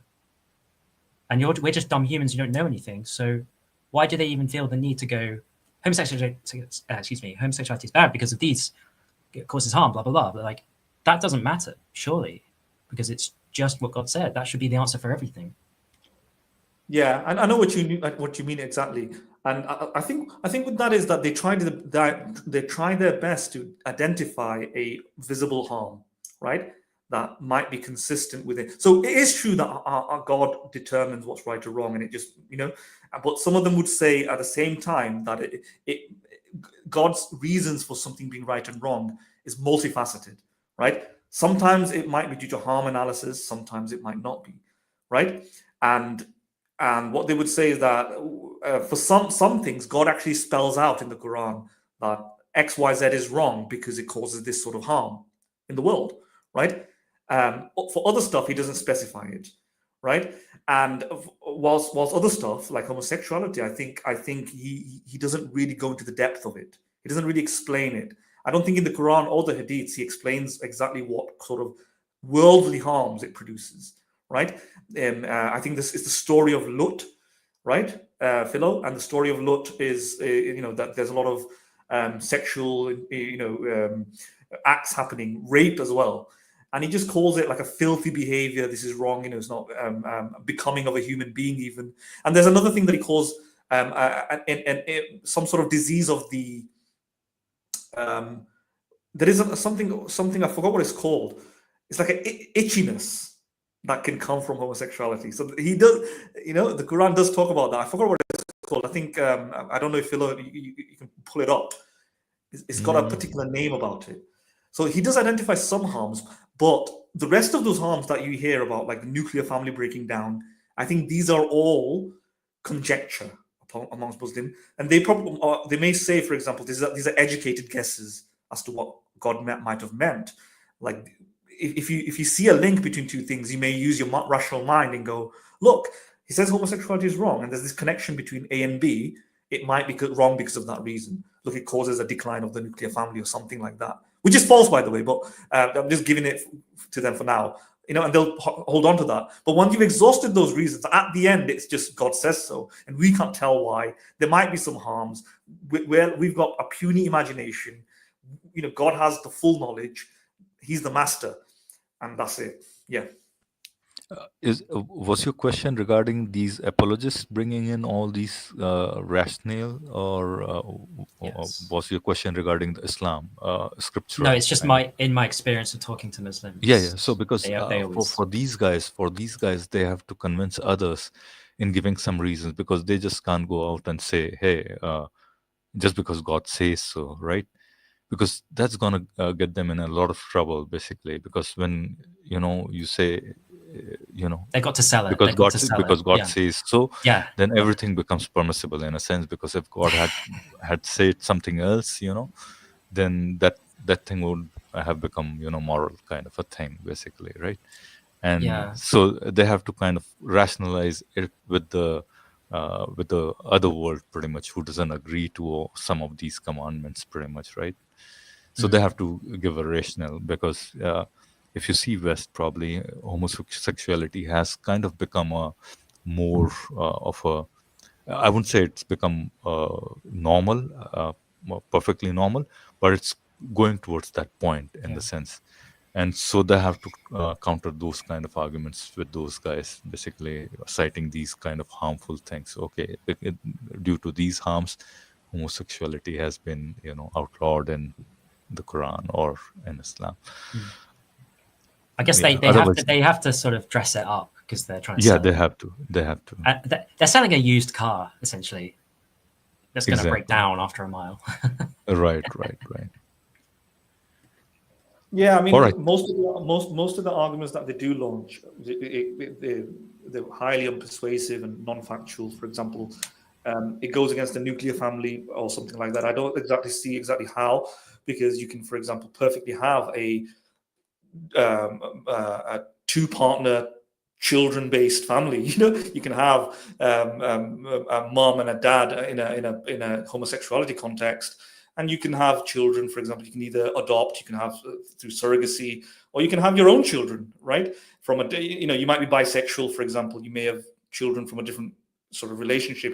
It's not clear cut that it goes against the nuclear family. In fact, banning homosexuality might go against the nuclear family, because those people with strong homosexuality urges, who can't, for example, they're not bisexual, for example, they can't, for example, be with somebody else unless it's somebody of the same sex, right? And they won't be able to be with somebody else. The only way to ensure that they are with somebody else on a legal basis, on a political basis, in a public basis, is if it's recognized, right? That's the only way you can be with somebody else and have raised children. And so in some sense, it goes for the nuclear family. If Islam wanted, for example, they could have organized it like that you can only engage in homosexual relations in a marital context. And they could have, look, Islam, in terms of Islam, they come out with lots of tricks to kind of make something sell. They talk about polygamy, and they say that polygamy is really good because it'll solve the single motherhood crisis. Well, couldn't this recognizing homosexuality solve the orphan crisis or something like that? You can encourage Muslim homosexuals to Madan, I would go on to say, yeah. Madan, I would say homosexuality gels in really well with Islamic paradigm as a whole. Why? Because if let's say the ratio of men to women is roughly 50:50, then if some of the men marry 2 or 3, then in that sense, at least a large chunk of male would remain not get women, basically. In that case, if they turned out to be homosexuals, probably they still have a partner, Okay, it's tongue-in-cheek kind of an argument, but I think it gels in well with their paradigm, pretty much. Yeah, it Right? almost seems like a practical solution for Yeah, homosexuality to have hey, multiple wives. I don't have a pairs female everyone up. partner, Yeah. so what? I'll at least have a partner for life, Yeah. right? Exactly. Yeah. Yeah. So exactly. So I don't see it necessarily going against the nuclear family or something. Right. And what's the other argument that they say? Like STDs, is it? What did you say? Is it STDs? Yeah, I think STDs is STDs, one of the AIDS, one of the which is anal sex, which really. is- That's yeah. what. Yeah. Because I think Yeah. I mean, it actually there is a higher chance of transmitting. I think I give an argument against it by saying that if you engage in homosexual activities, of course, then chances of STD are higher, and that's by a medical community, by the way, right? There's no doubt about it, right? It's certainly a couple of times higher, but then so is marrying, having multiple partners, pretty much sex slaves and all those things. So if you're justifying those things, then that's a problem for you, basically, if you are giving that justification as a And if you have sex slaves, you can trade and transfer your sex slaves. Like you can divorce them, or Yeah. not divorce them. You can just sell them. And if you have multiple partners, like married partners, you can divorce them. You can just do a 3 talaq divorce, and that woman can go with another man, and you can go with another woman. So in some sense, you still have the problem of sexually transmitted diseases. Yeah, as Fred said. Right. That's good. I like that. Yeah, so it doesn't really make sense to kind of focus on on the and the thing is with when you're talking about STDs we're talking about like what a small percentage of the homosexuality community. You can control it with contraceptives. It's more to do with, I don't think it's got that much to do with homosexuality itself, rather than the amount of maybe there was maybe in the 90s this kind of breakout, especially when it started being recognized a lot. Or not in the very recognized of kind of crazy reckless behavior that was more apparent or abundant amongst homosexual males, which might be more to do with male behavior with other males, right? And it was more to do with reckless sex rather than than healthy sort of protected sex. So yeah, true that. right? I think those Yeah. cases that came out and were really highlighted were mostly, I would say, and I can't be 100% sure, but as you said, were reckless kind of sex cases, basically, indulging in sex. Yeah. Put men in a room who are horny. That's the result that you would get. Yeah. I mean, it's no longer like a male chasing a female. Men just they've got they get there's no chase involved, is it? It's just straight to the cake, straight to the. So that's the result. That's the end result. But and the other stuff is that as we're moving into the future, thankfully, right? There's plenty of drugs being in technologies being invented, which probably put a cure to. I think HIV. Like there's vaccines being developed. We're on the verge of it. I think it's already there. We're on the verge of it, basically. We're on the verge of it, pretty much. And no, I mean, even AIDS is pretty much controlled now nowadays. I mean, it gives you a pretty, from what I have read, it gives pretty healthy life to those who are infected with HIV, pretty much, right? Yeah, that's correct. Yeah, that's correct. Yeah, I mean, absolutely. So I don't see how these diseases necessarily, because you can. It's are we outraged against the actual setup, or are we outraged about a peripheral consequential issues surrounding it? What I mean is, for example, we're outraged against, let's say, pedophilia. A grown man with a very, very young, maybe like a 4-year-old. There's something inherently wrong about that, right? But when we start focusing on tangential issues related to homosexuality, let's say STDs, we're not actually thinking there's something wrong with the homosexuality. We think there's this kind of incidental virus that happens to, let's just grant this for a bit for them, because I don't know the science perfectly, but let's say it happens to transmit amongst homosexuals more abundantly, right? Through that process. Then there's just an incidental kind of virus in that situation, right? If that virus happened to be, transmitting amongst, let's say, Muslims, we won't say Islam is wrong or being Muslim is wrong. We would say that's just an incidental kind of virus that's being transmitted amongst Muslims or any population. That it's nothing to do with homosexuality. It's nothing to do with it's kissing a guy or kissing a girl, of the same sex is not wrong in and of itself. It's just some incidental virus, that happens to have a small likelihood of higher than other groups of passing through. And we need to separate that and go, you know what? We're not actually attacking. Madan's internet is gone again, it seems like. Madan, you need to fix your internet. All right, April, I think we'll say adieu to you for now, at least. And let's see if DS is there. DS, can you hear us? Yeah, I can hear you. Oh, Hello. I was yeah. very worried. I thought my internet went away when Madin went quiet. All right.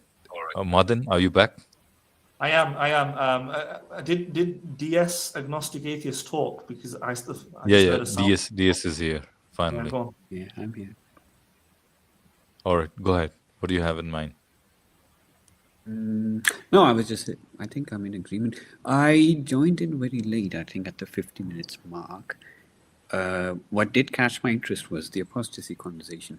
There was something I wanted to talk about that people Sure. present these...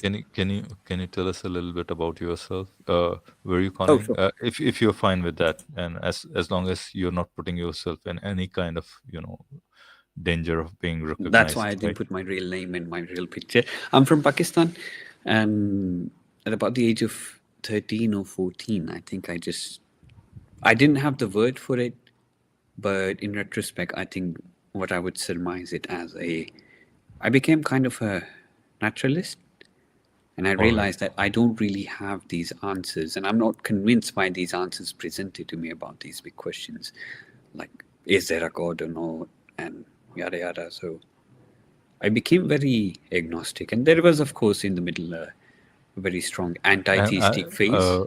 DS, I'm assuming, sorry to cut you short on this. That's okay. I'm assuming you are now in some Western country. No, I've never left Pakistan, either you. We're still in Pakistan. Okay. So Yes, you have to be, all right. Perfectly fine. So do not mention anything which, endangers me, might of course. reveal- I'll be careful. which might reveal your identity. All right. Go ahead. That's about it. And of course, since I'm from Pakistan, it's a very strong. I don't know if you guys know about it. It's the 295C. Right. Sea. So it's a strong, very emotionally charged conversation in Pakistan that should critique of the religion be allowed, let alone insulting the religion. We do have some scholars and stuff who do offer some critique, but nowhere near. You know who are the best to critique religion blatantly? The poets, pretty much. Take the poets. Yeah, The poets. they can always get criticize- away with the flowery words. Yeah, they can always get away with the flowery I words. think when it comes to divine commands and the kind of flowery, vague language it has, that's the best way to tackle it, with poetry. Yeah, that's the best way to tackle it. I agree. Equal totally. amount of flowery, vague language. I think most of the poets are, by nature, they have come to the conclusion that there's. I mean, I don't know who's one of the most famous ones I from think Pakistan. it might be in the popular culture. There's John Elia, All right. and there's plenty of them. They do Yeah. use a lot of Even different Mirza motives. Ghalib was, of course. I don't know whether he openly said or not, but No. I would say he was out of the So they fold of would any religion, pretty much. No, they didn't. They were careful, of course, but Yeah. I don't particularly remember any poet publicly claiming themselves to be an atheist.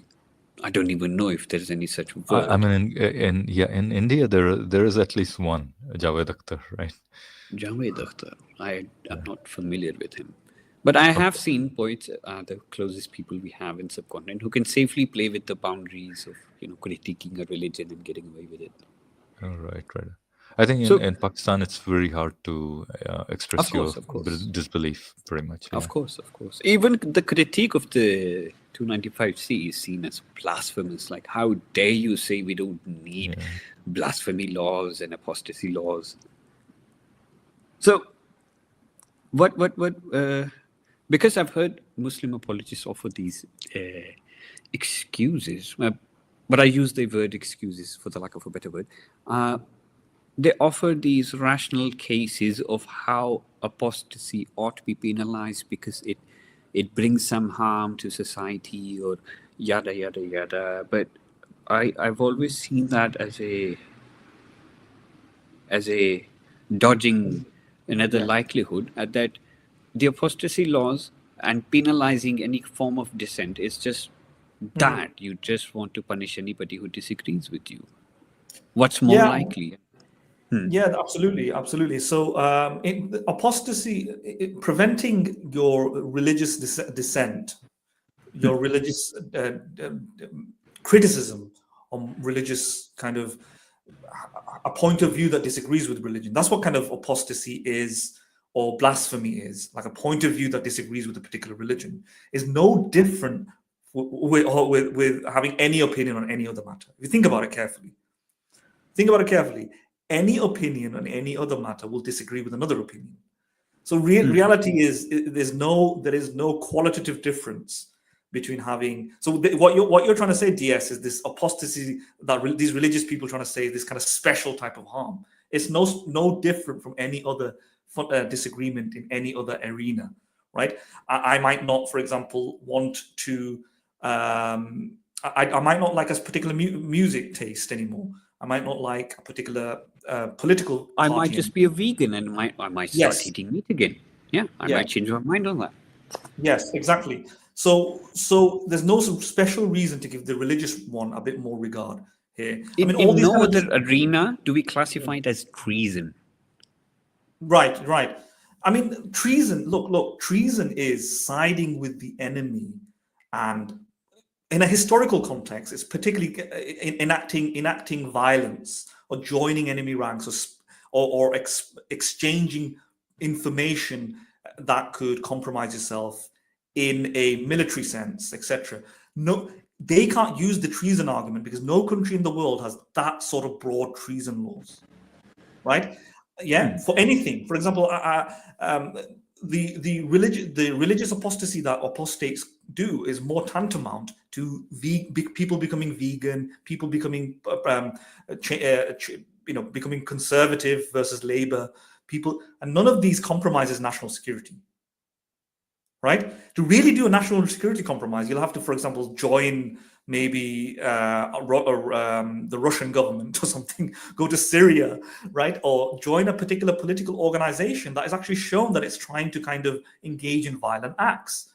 Those are kept more, and we do have that in the UK, for example, the Terrorism Act. And across the world, we have terrorism-related statutory laws, etc. But simply changing your religion and even spreading propaganda about it does not fall under the Terrorism Act in any context, right? Even spreading some form of extreme, like you got Muhammad hijab, you have Ali Dawa spreading a very radical form of religion. None of that is treason, or none of that is deemed, for example, violating the Terrorism Act. Muhammad hijab hasn't been taken off the streets and put into a prevent program to be re-educated, has he? You've heard about the UK re-educate. In America, you've got it as well. There was like Guantanamo Bay and etc. No, we don't have that. You have the freedom to change your mind. You can be an atheist and you can become Muhammad hijab. You can become Ali Dawa. It's not treason. So what are they talking about? And in the same sort of sense, you should be able to leave becoming Muhammad hijab and turn into maybe myself or Alex O'Connor or Christopher Hitchens, right?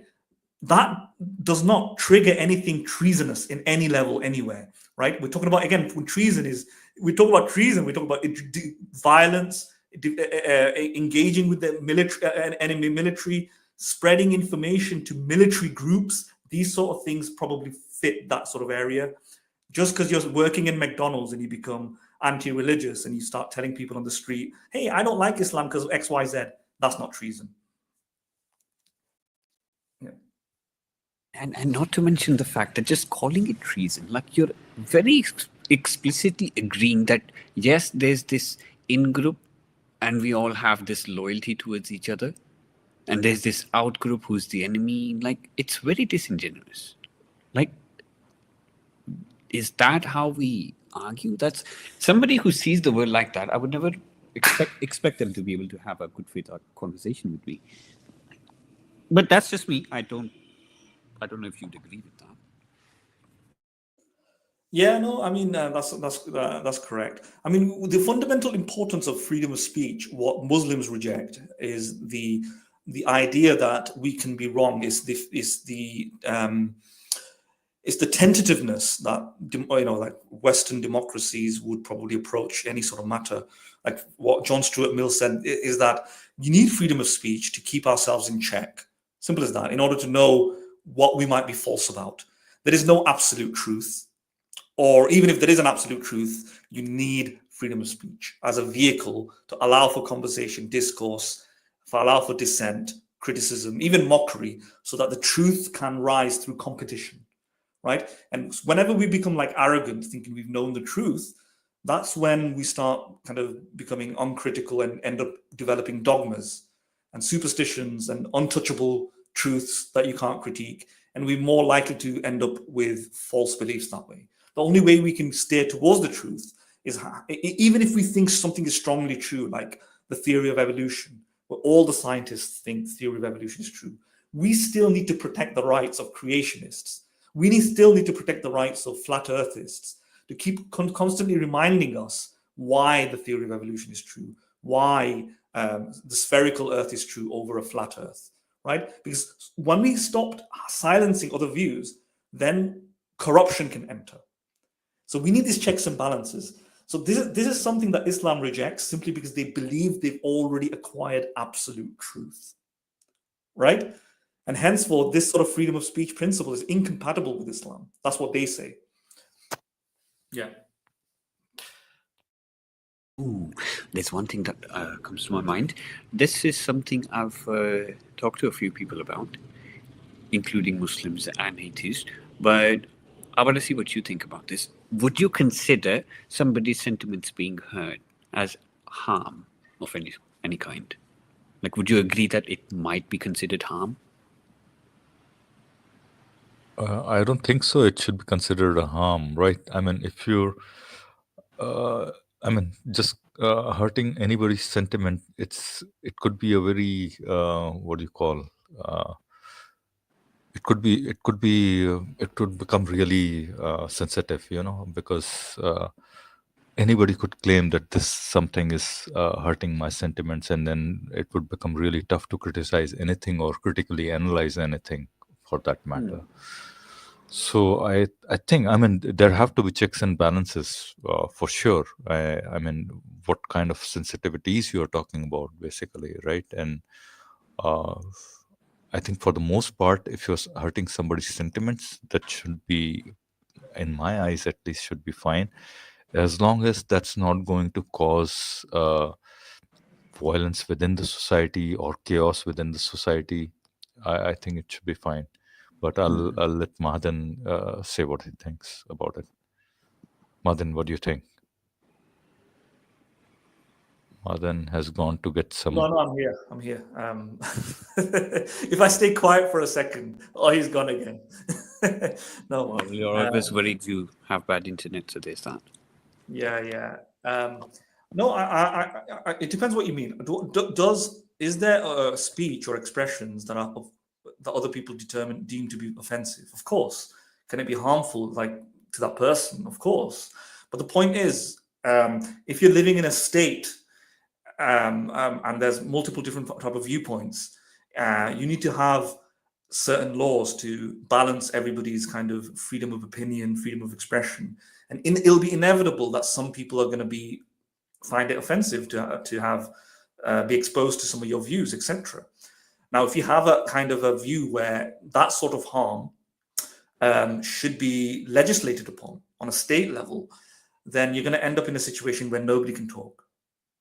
Hmm. Almost nobody can talk, because you're going to have a situation where everybody's offending everybody. At what point? Where's the because it'll be in the eye of the beholder what's offensive and what's not. And trust me, people can make up excuses if they want to, and they can say this as well. We live in a society where everything's offensive, right? Everybody's saying everything else is offensive. So we're going to end. So that is in an impractical standard, where we end up criminalizing everything. We'll be busybodies. We'll run out of resources, just penalizing everything. A better way of dealing with it is that what kind of John Stuart Mill and even most states, how they kind of deal with it, is that you can have like different sort of policies, like content neutral, time, place, and manner sort of restrictions on speech, where they're neutral in terms of, value a communist's opinion more than the capitalist's opinion, right? Rather, we neutrally kind of give them the right to express whatever they want, etc. But if there's going to be a restriction, which, like the American Constitution, the First Amendment allows, there can be restrictions, there's due process. It'll be in situations where the speech content is in a place where you're let's say you're subjecting it onto somebody and they're trying to run away from it or something, like in a classroom where you have a captive audience.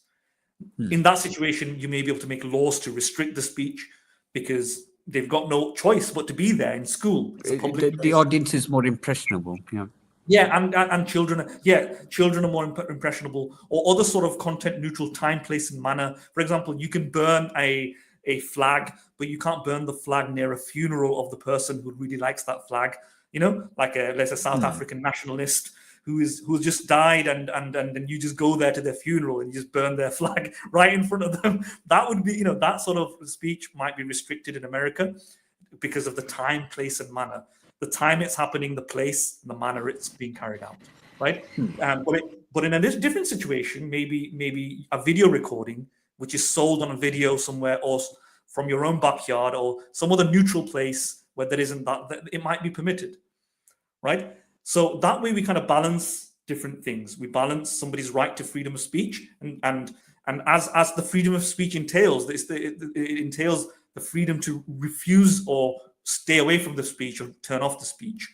The best cases, I think, where you can have harmful material that is ultimately legally protected, in my view, and it should be, is online, although there are laws now curbing that as well. But I personally think, especially where you can voluntarily click on it, where there's trigger warning, right? I don't think that should be illegal. If it says, for example, here's a video, it's religiously sensitive, it's mocking the religion of Islam, you can click on it or go away. You're not subjected to it. You're not a trapped audience member. It's your choice to watch it or not. Your discretion. It's up to you. That is the highest peak of freedom and democracy, in my view, and freedom of speech, because it only communicates with those who want to see it, and so on. And I think that should be completely perfectly. That's like a paradigm case, in my opinion, of freedom of speech that shouldn't be restricted. Yeah. I don't think there's anything in there I can disagree with. I think it makes sense. I think the question here, Madan, is the people who are doing those kind of agitation. They want them to be seen by those who disagree with them, basically, right? And if you shut all the doors for them to see it, basically, I think their efforts are in vain, pretty much, right? Basically, I mean. So yeah, exactly. Yeah. I think it should be. I think it should be allowed in public. Basically, I mean, they should be able to agitate in such a way that the impact that they want, basically, at least they are thinking in that sense, should be visible to those who kind of whom it is aimed at, pretty much, right? For example, and some maybe you won't agree with me on this. For example, what Salwan Momika was doing, he was doing it in public. And then it was out there for everybody to see, and they should have been able to see it because that's what it is for. It was meant to desensitize the community that is so sensitive about that topic, right? And unless until this keeps happening again and again and again and again, you're kind of giving saying that okay, we do care about your sensitivities, and that's why we would give you warning. And in some sense, that's perfectly fine. I think that's keeping that's the tussle between where you should draw the line, basically, right? And I do somewhat agree with you, but at the same time, there's another part of me who says that no, I think this should be it should be allowed to be seen to everybody. It's out there, basically. There should be no warning. You see it, and you probably, some of them would get desensitized by it, and through generations they would get desensitized with it. Well, yeah, I mean, I do believe in a freedom of speech that allows for the freedom to refuse to see the speech as well. That's probably what's kind of affecting my thinking here. Obviously, in certain circumstances, you can't do that. Let's say you're walking down the street and somebody's wearing like a T-shirt that says something like "Democracy dies" or something, and you get offended by that, right? I mean, in that sense, I am in agreement with you. Yeah, I Right? mean, In you certain get cases, you can do that, and in certain cases, you might not be able to do that. Probably. yeah, you can't. I mean, there is something in in England and Wales. Again, I'm repeating myself, but called the Public Order Act, in which people with kind of controversial T-shirts and slogans and posters and even hats that might say something like, Islam sucks. They have been, for example, arrested and prosecuted, etc., for wearing kind of clothing in particular ways. And some people would say that this kind of Public Order Act is a very kind of fascist legislation. Like it's not really freedom of speech loving, right? And we need a bit more freedom, when we can't just go around criminalizing all sorts of offensive kind of behaviors. It did change, by the way, in 2015. There was an addendum to the legislation, and they removed, I think, the word insulting or offensive. I can't remember what it was, because it was the threshold for criminalization was so easy that they removed offensive from it. I think it was offensive or insulting. I can't remember. And at this moment, though, it still says abusive is a requirement. So any sort of abusive speech, writing on something that's on display that is intended to be abusive, and furthermore that it can be distressing and alarming and harassing to others. So it's not any form of abuse, but the abuse that can cause distress. But the problem is, what is abuse? What is abuse? Right? It's you may say it's very subjective what abuse is. Is calling somebody's mom a idiot abusive? Although the legislation operates in tandem with the Human Rights Act and the European Convention of Human Rights, and that there's a section in that called Section 10, and you suppose that's like, do you like the American Constitution has a First Amendment? That's like the UK version of the First Amendment. And do you like how state legislation in an American context will go to the Supreme Court to figure out whether or not it's adhering to the US Constitution? You can do the same thing in the UK. So even our UK laws can be analyzed in the context of Article 10, which is the right to freedom of expression from the Human Rights Act, from the European Convention of Human Rights, to analyze whether or not that piece of legislation is compliant with it. Is it balancing it properly? For example, if it says something like, there's an exception in there. If the abusive conduct, if what we think is abusive or offensive, is ultimately still part of somebody's it's like there's an educational view from it, a scientific merit or creative merit. It might, in the European context, it will move away from the content neutral analysis and go to more of a substance based analysis, where they'll try to see, is the speech, although offensive, something very useful? Is it making a very good contribution to our intellectual life? Yeah, and then balance the merits of that with the offense that the recipient of the speech or somebody in the audience is facing. So in the UK context, you can do stuff like that. Yeah. All right. Okay. All right. DS and April. Madan, what do you think? Shall we proceed with whatever is remaining of that video clip? There's one more video clip with Ali Dawa. If you want to play it, it's only about 2 minutes long. If you guys want to stay, and then we close the stream right after that. Then we'll analyze that with you guys. It'll be like a guest analysis. Well, I don't know what it is called. Some guest stream analysis or something. We should do this on a weekly basis. Like have a guest come on and become the host for a bit. Right. Okay, let's shall we then run the remaining part of this dawa, Ali dawa? Yeah, go for it.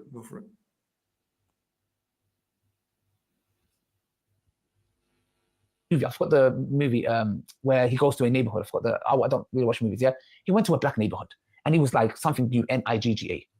If you go to a specific neighborhood and be racist, if I go to the Bible Belt, to Texas or whatever, yes, okay, where these hillbillies are Mississippi, and I burn the Bible, do you really think the Christians are not going to attempt to kill me? Like, are you that retarded? If I go to a nationalist Hindutva area and I burn their Bhagavad Gita or whatever it is, their scripture, do you not think there's going to be people out there who's going to attempt to try to kill me? You play stupid games and you play stupid games, you win stupid prices. It's as simple as that. There are Muslims out there who also, again, they do silly things like that. So the point is, this is not exclusive to Islam. Wherever you go, if I go to specifically Russia and insult the Russians and provoke them and insult them, they are bound to attack me. Wherever you go, this is basic human psychology. Is this right? No. But we don't live in Disneyland. That's the reality. So all I want to say is this, guys. This hypocrisy, this double standards is clear. Freedom of speech when we burn the Quran. Can we burn the Torah? Can we burn the Jewish scriptures? Oh, no, we can't. Can we? Oh, no, we can't. Can we? What happened? I think we already responded to this hypocrisy part. Basically, I think he's painting all the countries with the same brush, pretty much, right? And just need to differentiate again. I'll be quick. On a legal basis, you can obviously in terms of responses that might differ, right? If you have a country that's more favorable to Jews, that's just what this society is like, right? And they may hold the Torah at higher respect. Maybe you can do that. That's up to the public to decide, right? Freedom of speech means the public can decide what they find offensive and what they don't, right? It's not up to the states. And if one form of speech, so what Ali was saying is that why is there like stigma for some certain sort of speeches and why other forms acceptable? And that's what Ali Dawah to convincingly show the rest of the British public or whatever public that Islam deserves to be as socially acceptable as the way we kind of find socially unacceptable racism. That protecting the sensibilities of Islamic, values or Muslim values should be tantamount to racism, or strongly protected as racism. The attitudes that we have as racism. But guess what? The British public and the rest of Europe isn't convinced. We think, for example, it's obviously wrong that racism is wrong. We're not necessarily sure about the moral character of Muhammad from the scripture, right? there is differences, right? Yeah. Whilst we know that racism is wrong, right? And therefore, when we see a racist statute or something, we go, this is shit. We don't want to associate with this. This is wrong. We may not feel the same way when somebody burns the Quran because the moral character of Muhammad is a little bit more black and white. Less black and white, I should say. Sorry, it's a little bit more, debatable exactly whether the stuff in the Quran is right or wrong, etc. Yeah, I think because I think that comparison or the analogies that he has given, or examples rather he has given, racism is worst of those, basically, right? I mean, you can compare with burning of Torah is not allowed here, and why Hindus might kill you if you burn Bhagavad Gita or any of their, beloved scriptures in front of them or in their area. But racism has had a history, basically, and history of suffering for centuries, probably, right? Past whatever 300, 400 centuries. And if you talk about Christianity and those things, so that's why racism has a much stronger laws against it. Why are you comparing that to Quran, burning of Quran? I'm not even talking about racism. No, I'm talking about Ali Dawah. I'm talking about Ali Dawah. Why is he comparing those things to this thing, right? So at least there has been a history of subjugation in terms of racism, and there is a reason for why it's been, using certain words against those has been banned. I'm not talking about it on a legal level. I'm not saying that why we should have anti-racist laws versus why we shouldn't have anti-Islam laws. I'm saying in a social level, forget laws for a minute, because he's talking about in the level of laws. He hasn't specified anything about anti-Torah laws, has he? He just says, why Right. is it socially acceptable to burn the Right. Quran? Right. I'm not sure that's true. I'm not sure that is true. Is it socially more acceptable? But let's say it was true. I'm saying that's perfectly consistent with the freedom of speech principle, which says that it should be the marketplace, the public, to decide what they find offensive and what they find not offensive. And if they want to decide, the public wants to decide that the burning the Torah is wrong, then so be it.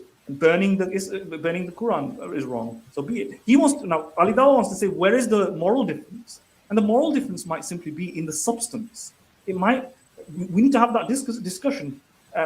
Instead of taking the Torah, that's why I use the example of racism, because I don't know much about the Torah, but I do know much about racism. And I can unequivocally say that if the marketplace clearly knows that a racist kind of piece of satire is offensive and we don't want to publish it and we don't celebrate it, if the marketplace abundantly comes to a consensus on that, I know the reasons why. There's a principled reason why, right? Because racism I can demonstrate to be wrong, right? And therefore racism shouldn't be tolerated. So the marketplace may rightfully condemn those sort of speech. Whereas with the Quran, it's not in that status. With the scriptures, we have lots of things in there that are not similar, right? We have stuff like Right. I do agree with you on that. yeah, we have stuff like child marriage, beheadings, and slavery, and etc., which may be deserving of more criticism than the general, Right. So we think drawing a picture of a black man in a negative manner is wrong because that is an unfair, arbitrary focus on somebody's skin color of an innocent man for no reason. Drawing the picture of Muhammad in a negative way is different because we're attacking somebody who's not an innocent man, who's done all these other stuff, right? On the other hand, Right. drawing the picture, let's think of a horrible black man for his horrible crimes. That might not be the same because That we're would not be doing perfectly fine. Right. Right. yeah, we're not. The focus isn't the race; it's the conduct of the man. And similarly, the focus isn't when we're burning the Quran. The focus isn't something arbitrary. It's not discrimination. We're attacking somebody. We're attacking a book Something of commands. rather. Yeah, Something. attacking a book of commands because we think, for example, there's some negative, and we can justify it. We can say, look, this has got apostasy penalties in it. We got this on it, etc. On the other hand, drawing a picture of a man with big lips because he's black, that's just unfair. Right. The marketplace decides that, and we can put forward arguments why. Right. Do you think it matters that Muslims are generally considered a marginalized group when they're in like a Western country, and that makes a big difference? That is a strong argument. I think that it does matter, but I wouldn't say it should be I'm not going to say it should be the be all and end all, simply because. No. Yes, so I would say be sensitive about it. Of course, don't attack don't go and if you're going to do mockery. First of all, I don't do mockery anyway. My criticism is more rational, and if you can critique something in a nice, gentlemanly or moral manner, if you want to call it, well-conducted manner, do so, right? But there is a time and place where you need to be a bit more ruthless as well. I get it, right? So it depends. But the reason I say it shouldn't be the end all of the debate, the fact that they're marginalized, is because they're not all marginalized. Because we got worldwide a global society of very rich Islamic states, right? Who also are on the verge of marginalizing others, or is marginalizing others. There's laws that they have on the books, right? They've got apostasy penalties, anti-homosexuality penalties, and henceforth it cuts both ways here, really. Because if the argument is for marginalization, where we should be more sensitive to the feelings of the marginalized, well, they're not being sensitive to the feelings of the marginalized. That's what we need, more free speech to tackle them. So I would say, in fact, the best forms of mockery, satire, and ridicule should not be for very, very poor Muslims somewhere in the West or something. Right? I would say it should mainly be focused for those in strong positions of power, right? Those in positions of power. And if you can have a nice articulated kind of distinction where we're sensitive to those who are not in power and less sensitive to those who are in power, then we can kind of make that delineation. Right? That's how I would approach it. Sure, but I think the issue is that they treat any criticism of Muhammad or Allah or the Quran as an attack on every Muslim because it's so close to their hearts, right? It's so important in their lives, and it's kind of hard to break that connection. Yeah, I know. Yeah, so it depends what you mean by criticism. So as I said, ideally speaking, if I were to criticize, again, I don't think from a legal level you have to adhere to this, but I'm talking about from a social level, what is probably the better way to do it. If I'm talking to a Muslim, I would never just mock them for no reason. No. I would have a healthy discussion. It depends on the context as well. If they start attacking me, maybe I would be a little bit more violent. I might lose my temper. I should have the right to lose my temper and say F off, you're a dick and so is your this. Maybe if I need to, right? But I might put a disclaimer there that I was just trying to be, I was just trying to attack this person. He pissed me off, right? And henceforth, he was attacking my mom or something, and I should have the right to attacking what he finds to be, sacred or whatever. And just to make the point, but I wouldn't deliberately engage that way. But I would still reserve that. I think there is a role for deliberate satire and mockery, and it's mainly against the powerful. It's to demystify and to dethrone certain ideas that are deemed sacrosanct and untouchable. And more than individual people, it's the ideas themselves that need to be massacred in mockery, right? And I know what you mean, that they see it connected to themselves. You may have to therefore be a bit more, if I was you, I would be a bit more artful and put a disclaimer and say, I'm not attacking each Muslim, but I'm mocking the idea, right? Because it's deserving of criticism. One, I don't agree with it. Right? I think by being sensitive around it, I am being forced into worshiping. I'm erecting it to a position of power unintentionally, and I want to break free of that. And the final justification is that satire is actually a very good way of revealing many, many flaws in a way that other stuff can't. Satire definitely can't. When you see something in a satirically way portrayed, it's like it's an art form, and it communicates an idea in a way other ways of communication can't. There's an effective vehicle. So I would say these things, maybe have some caveats, use it tastefully in certain context, but never give it up entirely. Yeah. All right. I think we should move on and finish this stream. April, yes, let's finish this. Okay. Well, yeah, thanks for having me. I had a good time. All right, April. Yeah, you're more than welcome to drop by again whenever love you to. get a chance. And same for DS as well. I think he left probably about 5 minutes back or so.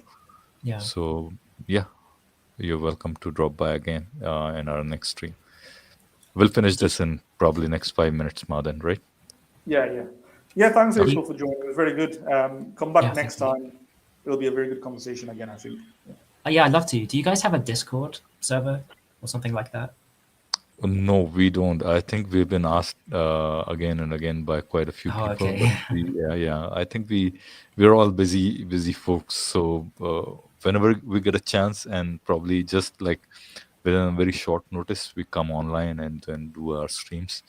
Very seldom it happens that we have, we plan it out and then we stream, right? Very seldom. So, but yeah, I think we should have a Discord. Let's see if we can get on one, basically, or maybe I don't know how it works, to be quite honest. So I'll feign my ignorance there. All right, nice talking to you, April, and see you next time, right? Yeah, hopefully. All right. All right. Bye-bye. Bye-bye. All right, Madan, let's run it to the end. Yep, go for it.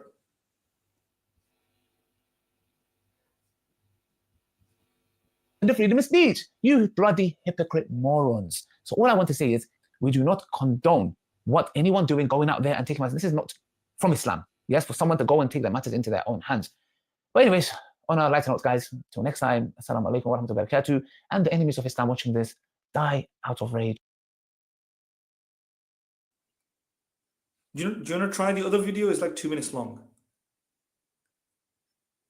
We'll run that one as well, right? Yeah, Okay. may as well. Yeah. I need to find that one out. Where is it? Yeah.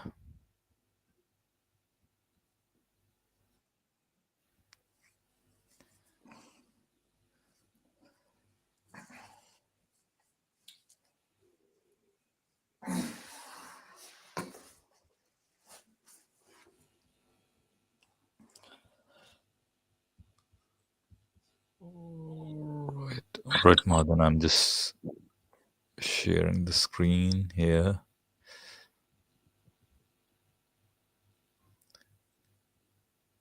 Can you see the screen? Yep.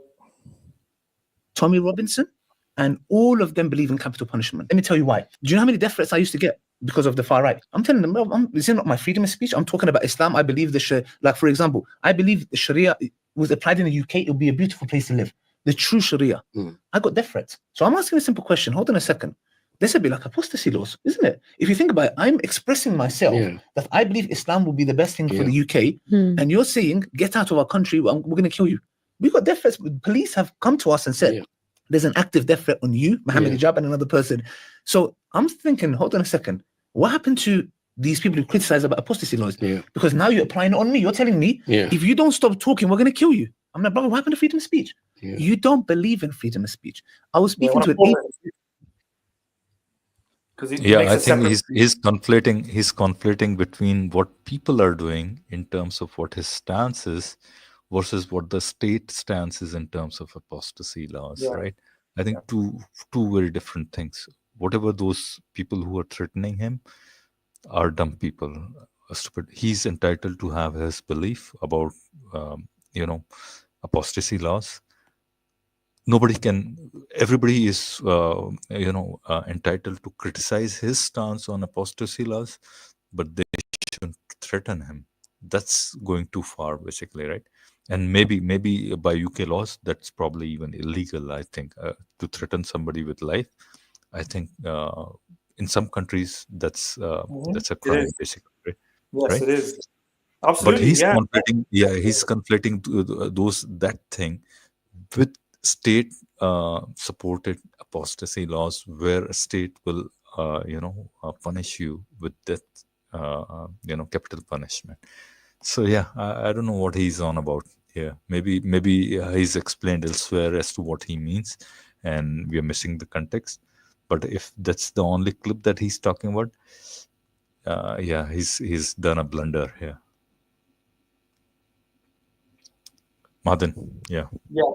No, you're absolutely correct. So these are reactive, hostile individuals, probably from uneducated areas, for example. It's talking about right-wing extremists. And of course, they're going to, in our righteous rage, say things that would be highly controversial, like like a death threat. Now, a death threat that they're issuing, are they, for example, necessarily advocating this to be a state mandated law, or is this more like a regrettable act, right? For example, I believe, for example, that there should be assault laws to prevent assault, right? Now, let's say I lose my cool one day and I slap somebody in the face. Does that mean I don't believe in assault laws? No, I do. right? So the mere fact that I act individually against a law that I purport to hold does not mean, for example, I am contradicting my stance ideologically in terms of a legal state sanction that I want to prefer to be there, right? There's people all the time who, for example, probably violate all sorts of laws, but they think the law should be there. There's no real hypocrisy. There might be some sort of, you can say there's some sort of hypocrisy, but it's not the same, right? These people who are violent, making violent threats of death, they're not probably, we don't know exactly until we do like an analysis, but I would suspect a lot of them are not necessarily advocating for the state laws to change so that they can kill Muslims. I think a small proportion of extremists might think that, right? But I think most of them are reacting, making death threats out of losing their cool, hiding anonymously behind things and just saying things because they can't take it anymore, etc., etc. But if you really ask them, do you want a law to be passed? They'll be like, no, we believe that murder is wrong. It's just that I just like I believe, assaulting somebody is wrong, but I do get into bar fights sometimes. The people who get into Right. bar fights, even if you ask them, do you think the law should change so that we can assault people? They say, no, I don't think the law should be changed. It's just I lost my cool on Thursday. I had too much to drink, right? Right. So, Right. so we don't know exactly what he's talking about here. So I don't think that. And as you said, yeah, there is no apostasy law in UK. There's not a massive massive thrust towards an apostasy law where somebody who changes, becomes a Muslim, for example, gets killed. So what is he talking about, Ali Dawa? He's talking about small right-wing, a small minority within a minority of right-wing people who are probably saying these things. Yeah. Totally. Yeah. Totally. Or let's listen a little bit more. I said, do you believe in democracy? He goes, yeah. I said, what about if 51% of the Muslims come and say we want the Sharia? Yeah. He goes, that'll be problematic. I said, brother, I said, democratically we are voting. He goes, I said, you're fighters, innit? And he goes, yeah. I said, there you go. This is the reality. You know what? Allah has told us about the psychology of the mushrikeen, the Christian, the Jew, even some of the Muslims. Tommy Robinson. Right. Yeah. I don't know. I don't have anything more to add here. So Al, Just do you that want me to I think. comment? Yeah. Sure. Go ahead. Do you want to go first, just in case? I mean, it might be because I don't know how what you would say in respect to this, but No, I think if somebody comes in and sees. Okay, you go first. I'll come back to it later. okay. So what I would say is that he's completely misrepresented democracy. That's not how democracy works, and I'm sure the person that he's speaking to was also uninformed about democracy, right? There's no just random democracy. We don't just live in a democracy. We live in different types of governments, right? We live like in the UK. We have a parliamentary democracy, you have presidential democracies, you've got direct democracies, you've got indirect democracies, you've got republics like America, for example, etc. And then you have certain things like constitutions. And constitutions, for example, are attenuated democracies. They're not complete democracies either. You've got stuff like the Bill of Rights that cannot be subject to democratic vote. There are certain things, like let's say in the American Constitution and in the UK unwritten Constitution, which cannot be subject to a mere democratic popular vote. Right? You can't, for example, have a 2/3 democratic supermajority or something, or a 90% supermajority vote on any issue that is of constitutional significance. For example, in the United States, for example, right? You can't, for example, vote for separate water fountains or slavery again, right? When it's been constitutionally recognized as something that isn't right, and that is protected by the state law. So when the constitutionalists designed the American democracy, they were very, very aware of the tyranny of the majority. See, so this is what happens when you have somebody called Ali Dawa talking about things he doesn't understand. People 100, 200, 300, the founding fathers recognized this problem of democracy a long time ago. Not only founding fathers, but Plato recognized it. It was recognized within the Greek period, right? That you have the problem of the tyranny of the majority. And how do you curb that? How do you curb the tyranny of the majority? So nobody no real sort of politically informed person, statesman, anybody who's advocating for like a democratic kind of rule, advocates for a total democratic rule. Democracy is a concept that works within a bigger foundation, right? It's subject to limits. And those limits come in the form of, it doesn't override the constitutional rights. It doesn't override the Bill of Rights. It doesn't override your human rights in a European context, right? You only subject it to certain people or political parties to vote, but there's no direct democracy, which is having a policy and then having people vote on it. It's closer to referendums. Like in the UK, you had a referendum.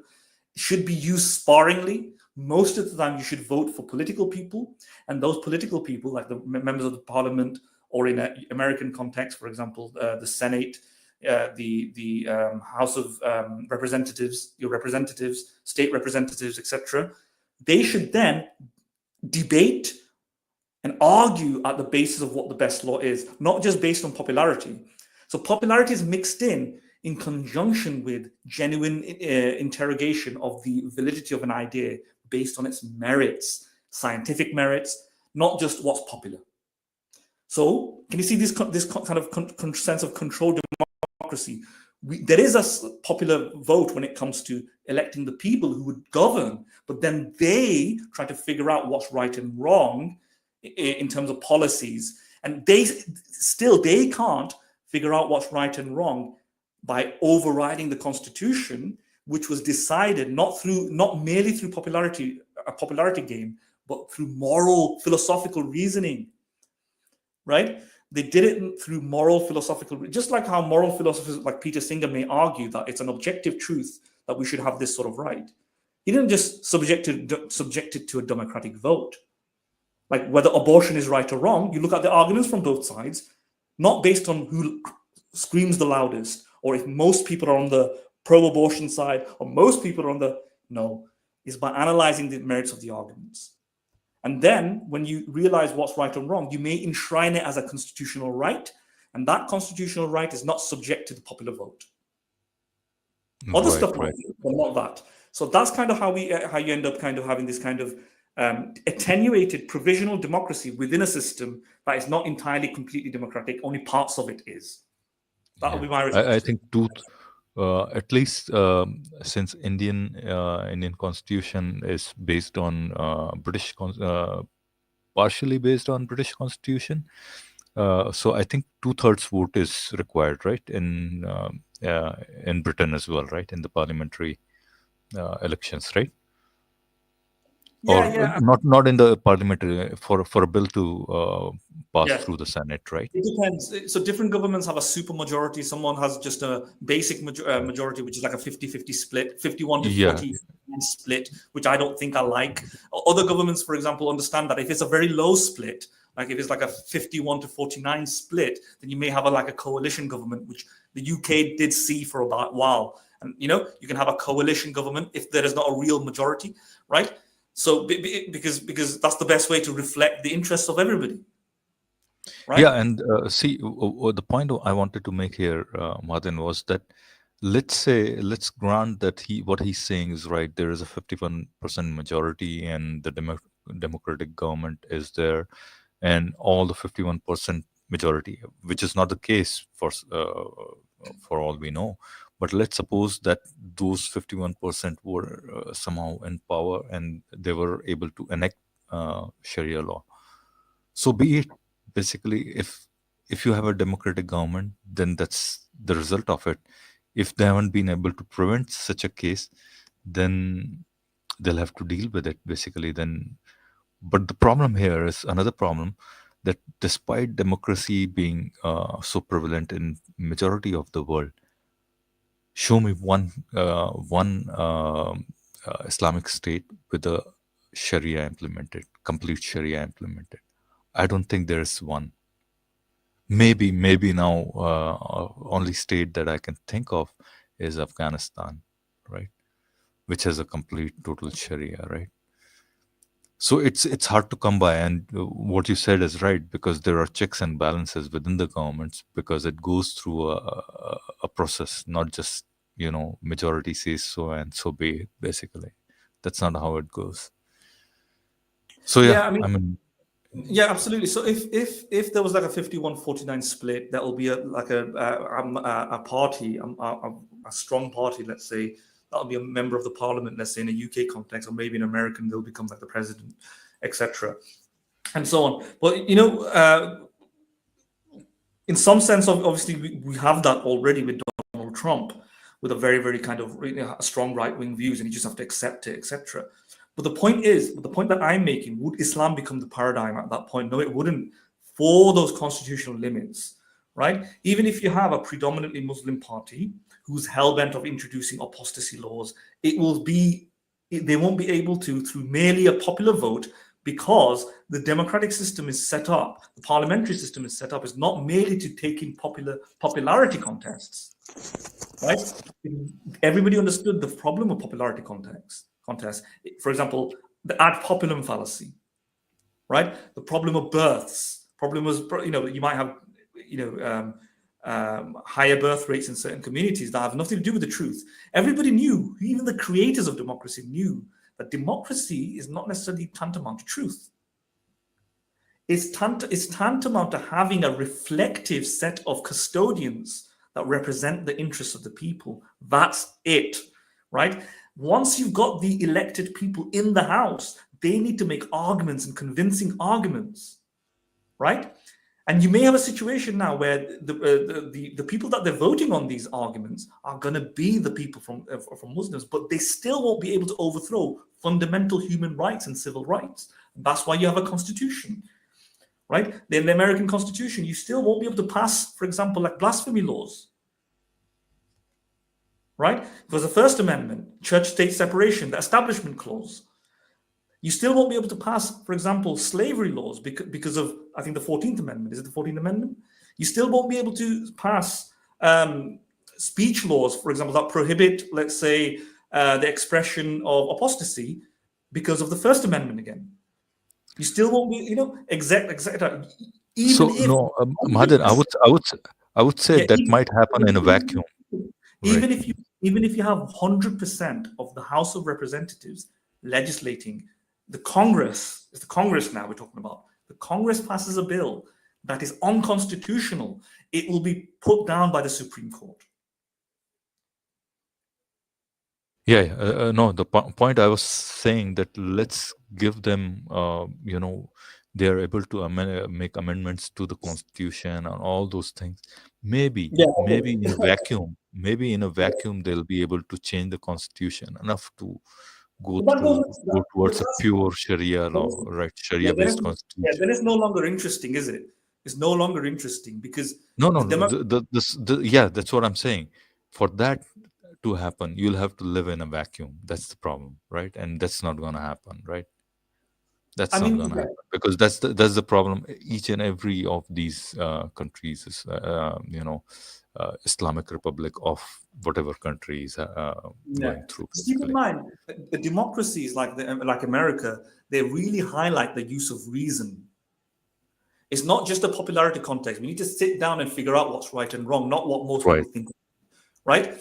So what we're talking about, the situation that you're saying is strengthening Ali Dawa's view, is to say, imagine if every single check and balance procedure was infiltrated by Muslims, right? The House of Representatives, the House of Senate. Yeah, I'm just trying to, really steel man his argument. And I'm saying that even then it doesn't really work, basically. Yeah, the electoral, my point is even so in the electoral house, or whatever it's called, the Congress, the House of Senate, the Supreme Court, the president, his cabinet, and the population, they're all Muslims.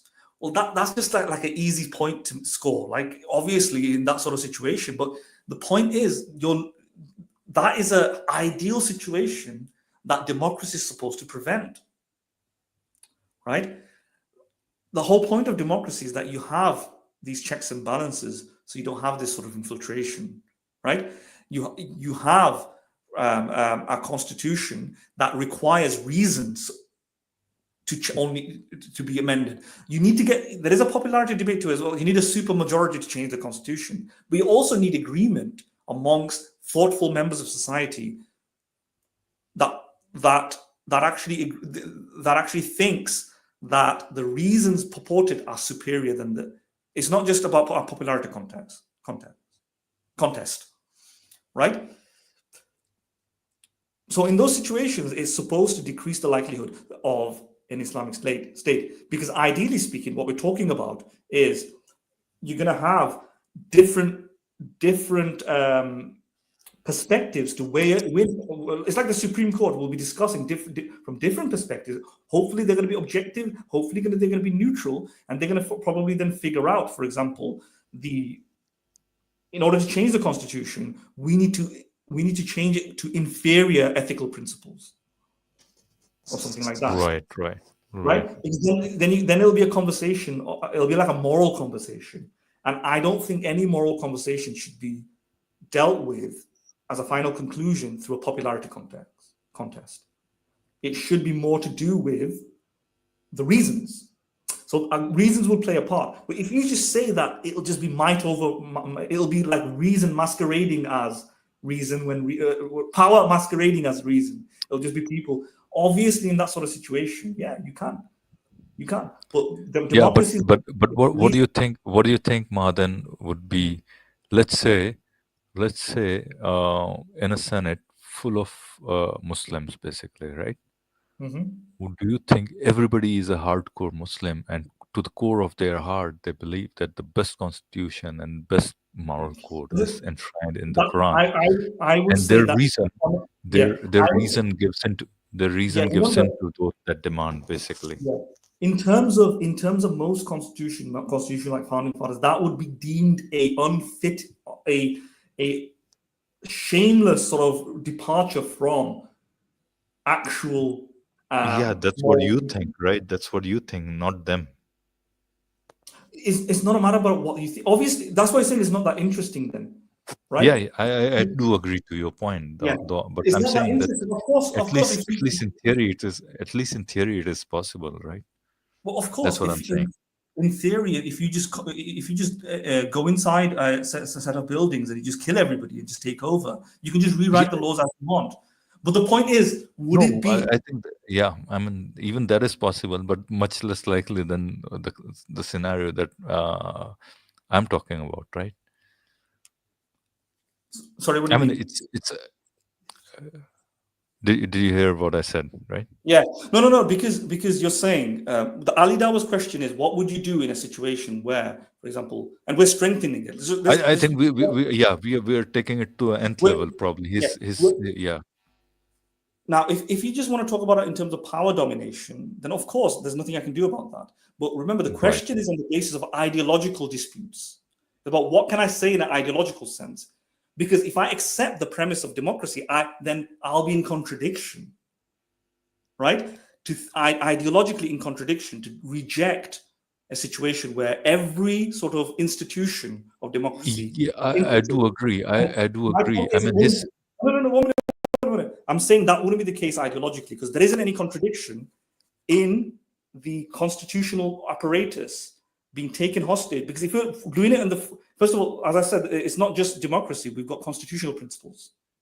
And if every single branch of the government is occupied, of course, the easy answer is, if they change the constitutional principle, then you've got rid of it.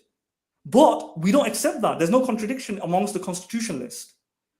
Because the constitutionalists would say you can't change the constitutional principle. Even by force, if you change it I know you can physically change the constitutional principle, but it'll be wrong to do so. There's no ideological contradiction. So I can consistently say that you've done something wrong. Can you see what I'm saying? It's not a popular contest. Yeah, I mean, I do agree to your point. Yeah, It's what you said. It's like what William Lane Craig says. If the Jews, if Nazis won the war, there won't be, and they just said XYZ is morally wrong and morally right, then that'll be it. If you believe in objective morality, however, you wouldn't think that. You'd think even if everybody's saying this, it's wrong. I see your point. And what I'm saying, the constitutional founding fathers thought of natural law to operate like that. You can't simply have a gang of Muslims who, in the guise of objectivity, are biased towards something. That will be a highly unconstitutional thing to do. You need outside voices. And that sort of state would not be legitimate in the eyes of, well, the founding fathers use God in a deistic sense, in the eyes of God even, but in the eyes of natural law. Can you see what I'm saying now? There's no contradiction. I grant that this can happen physically.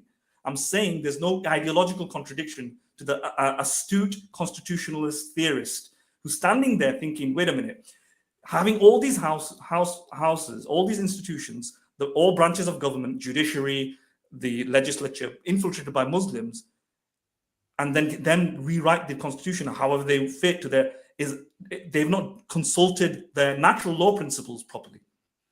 I would say that. If you give up natural law principles, yeah, of course. But then Ali Dawa's question doesn't make sense. He's trying to find out an ideological conflict. If there is no ideology to assess anything, then there's nothing to assess.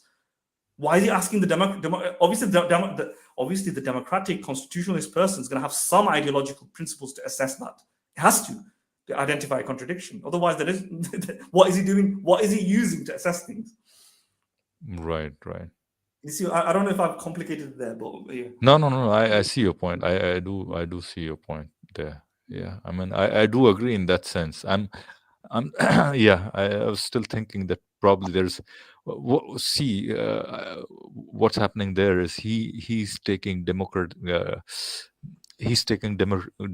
institutions as in a very narrow sense probably, and maybe in that sense probably his argument could go through probably. Maybe, yeah. Right? He's not thinking about it. That his argument is not. The thing is, you can turn it on its head, and say that the same problem is with Islam as well, right? If every single Muslim, right. In order to become a scholar, there's a criterion, there's rules that just like an American Constitution, there's certain rules of assessment, right? You have to assess things under certain jurisprudential schools. But every single Muslim somehow just wasn't acting Islamically or something, right? And they then decided what that happens for the day. They can entirely rewrite the Quran. They can entirely rewrite through a power play.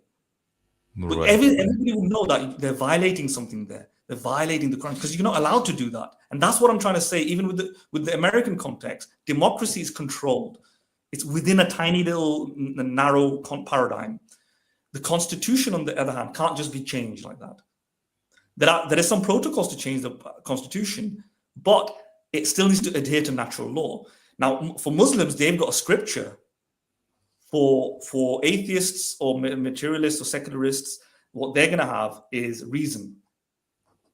And the assumptions of natural law is that you're going to end up with the same sort of conclusions. And I think you would if you think secularly. There has to be some ingredients, obviously, right? If you start off with the assumption that Allah exists and you should follow the Quran, then you're not going to go down the route of natural law.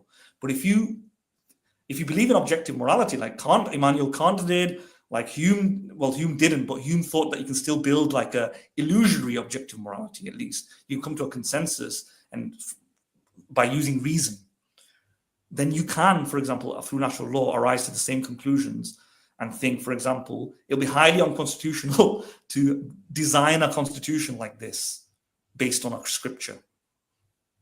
Right. Yeah. Unless reason, of course, proves the existence of God. Right.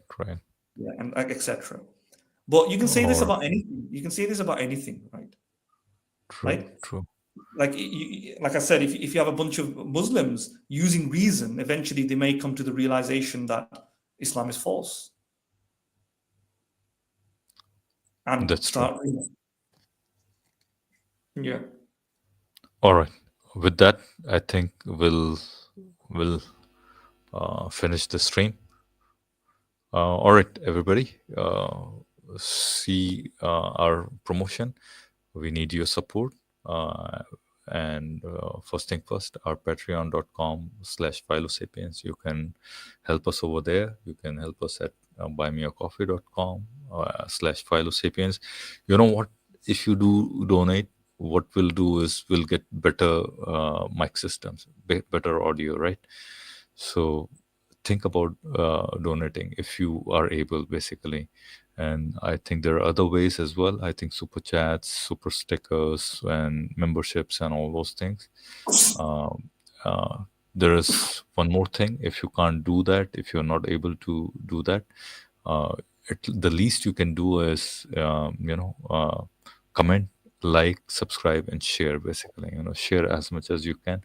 And do comment underneath our streams, whatever thoughts you may have, positive, negative, whatever, at least that way YouTube algorithm picks it up and, shows it to more and more, like-minded audience, right? So that's about it for now. I think this one was a different stream. I think we wanted to do it, and this was Madin's idea. And I think it was in my mind as well, Salwan Momika incident did, because it did shake us a bit. At least to me, it seemed a little bit, surprising. Not surprising, I should say. Shocking, I would say. So yeah, that out of the way. See you guys in the next stream. Bye for now. Yeah, bye.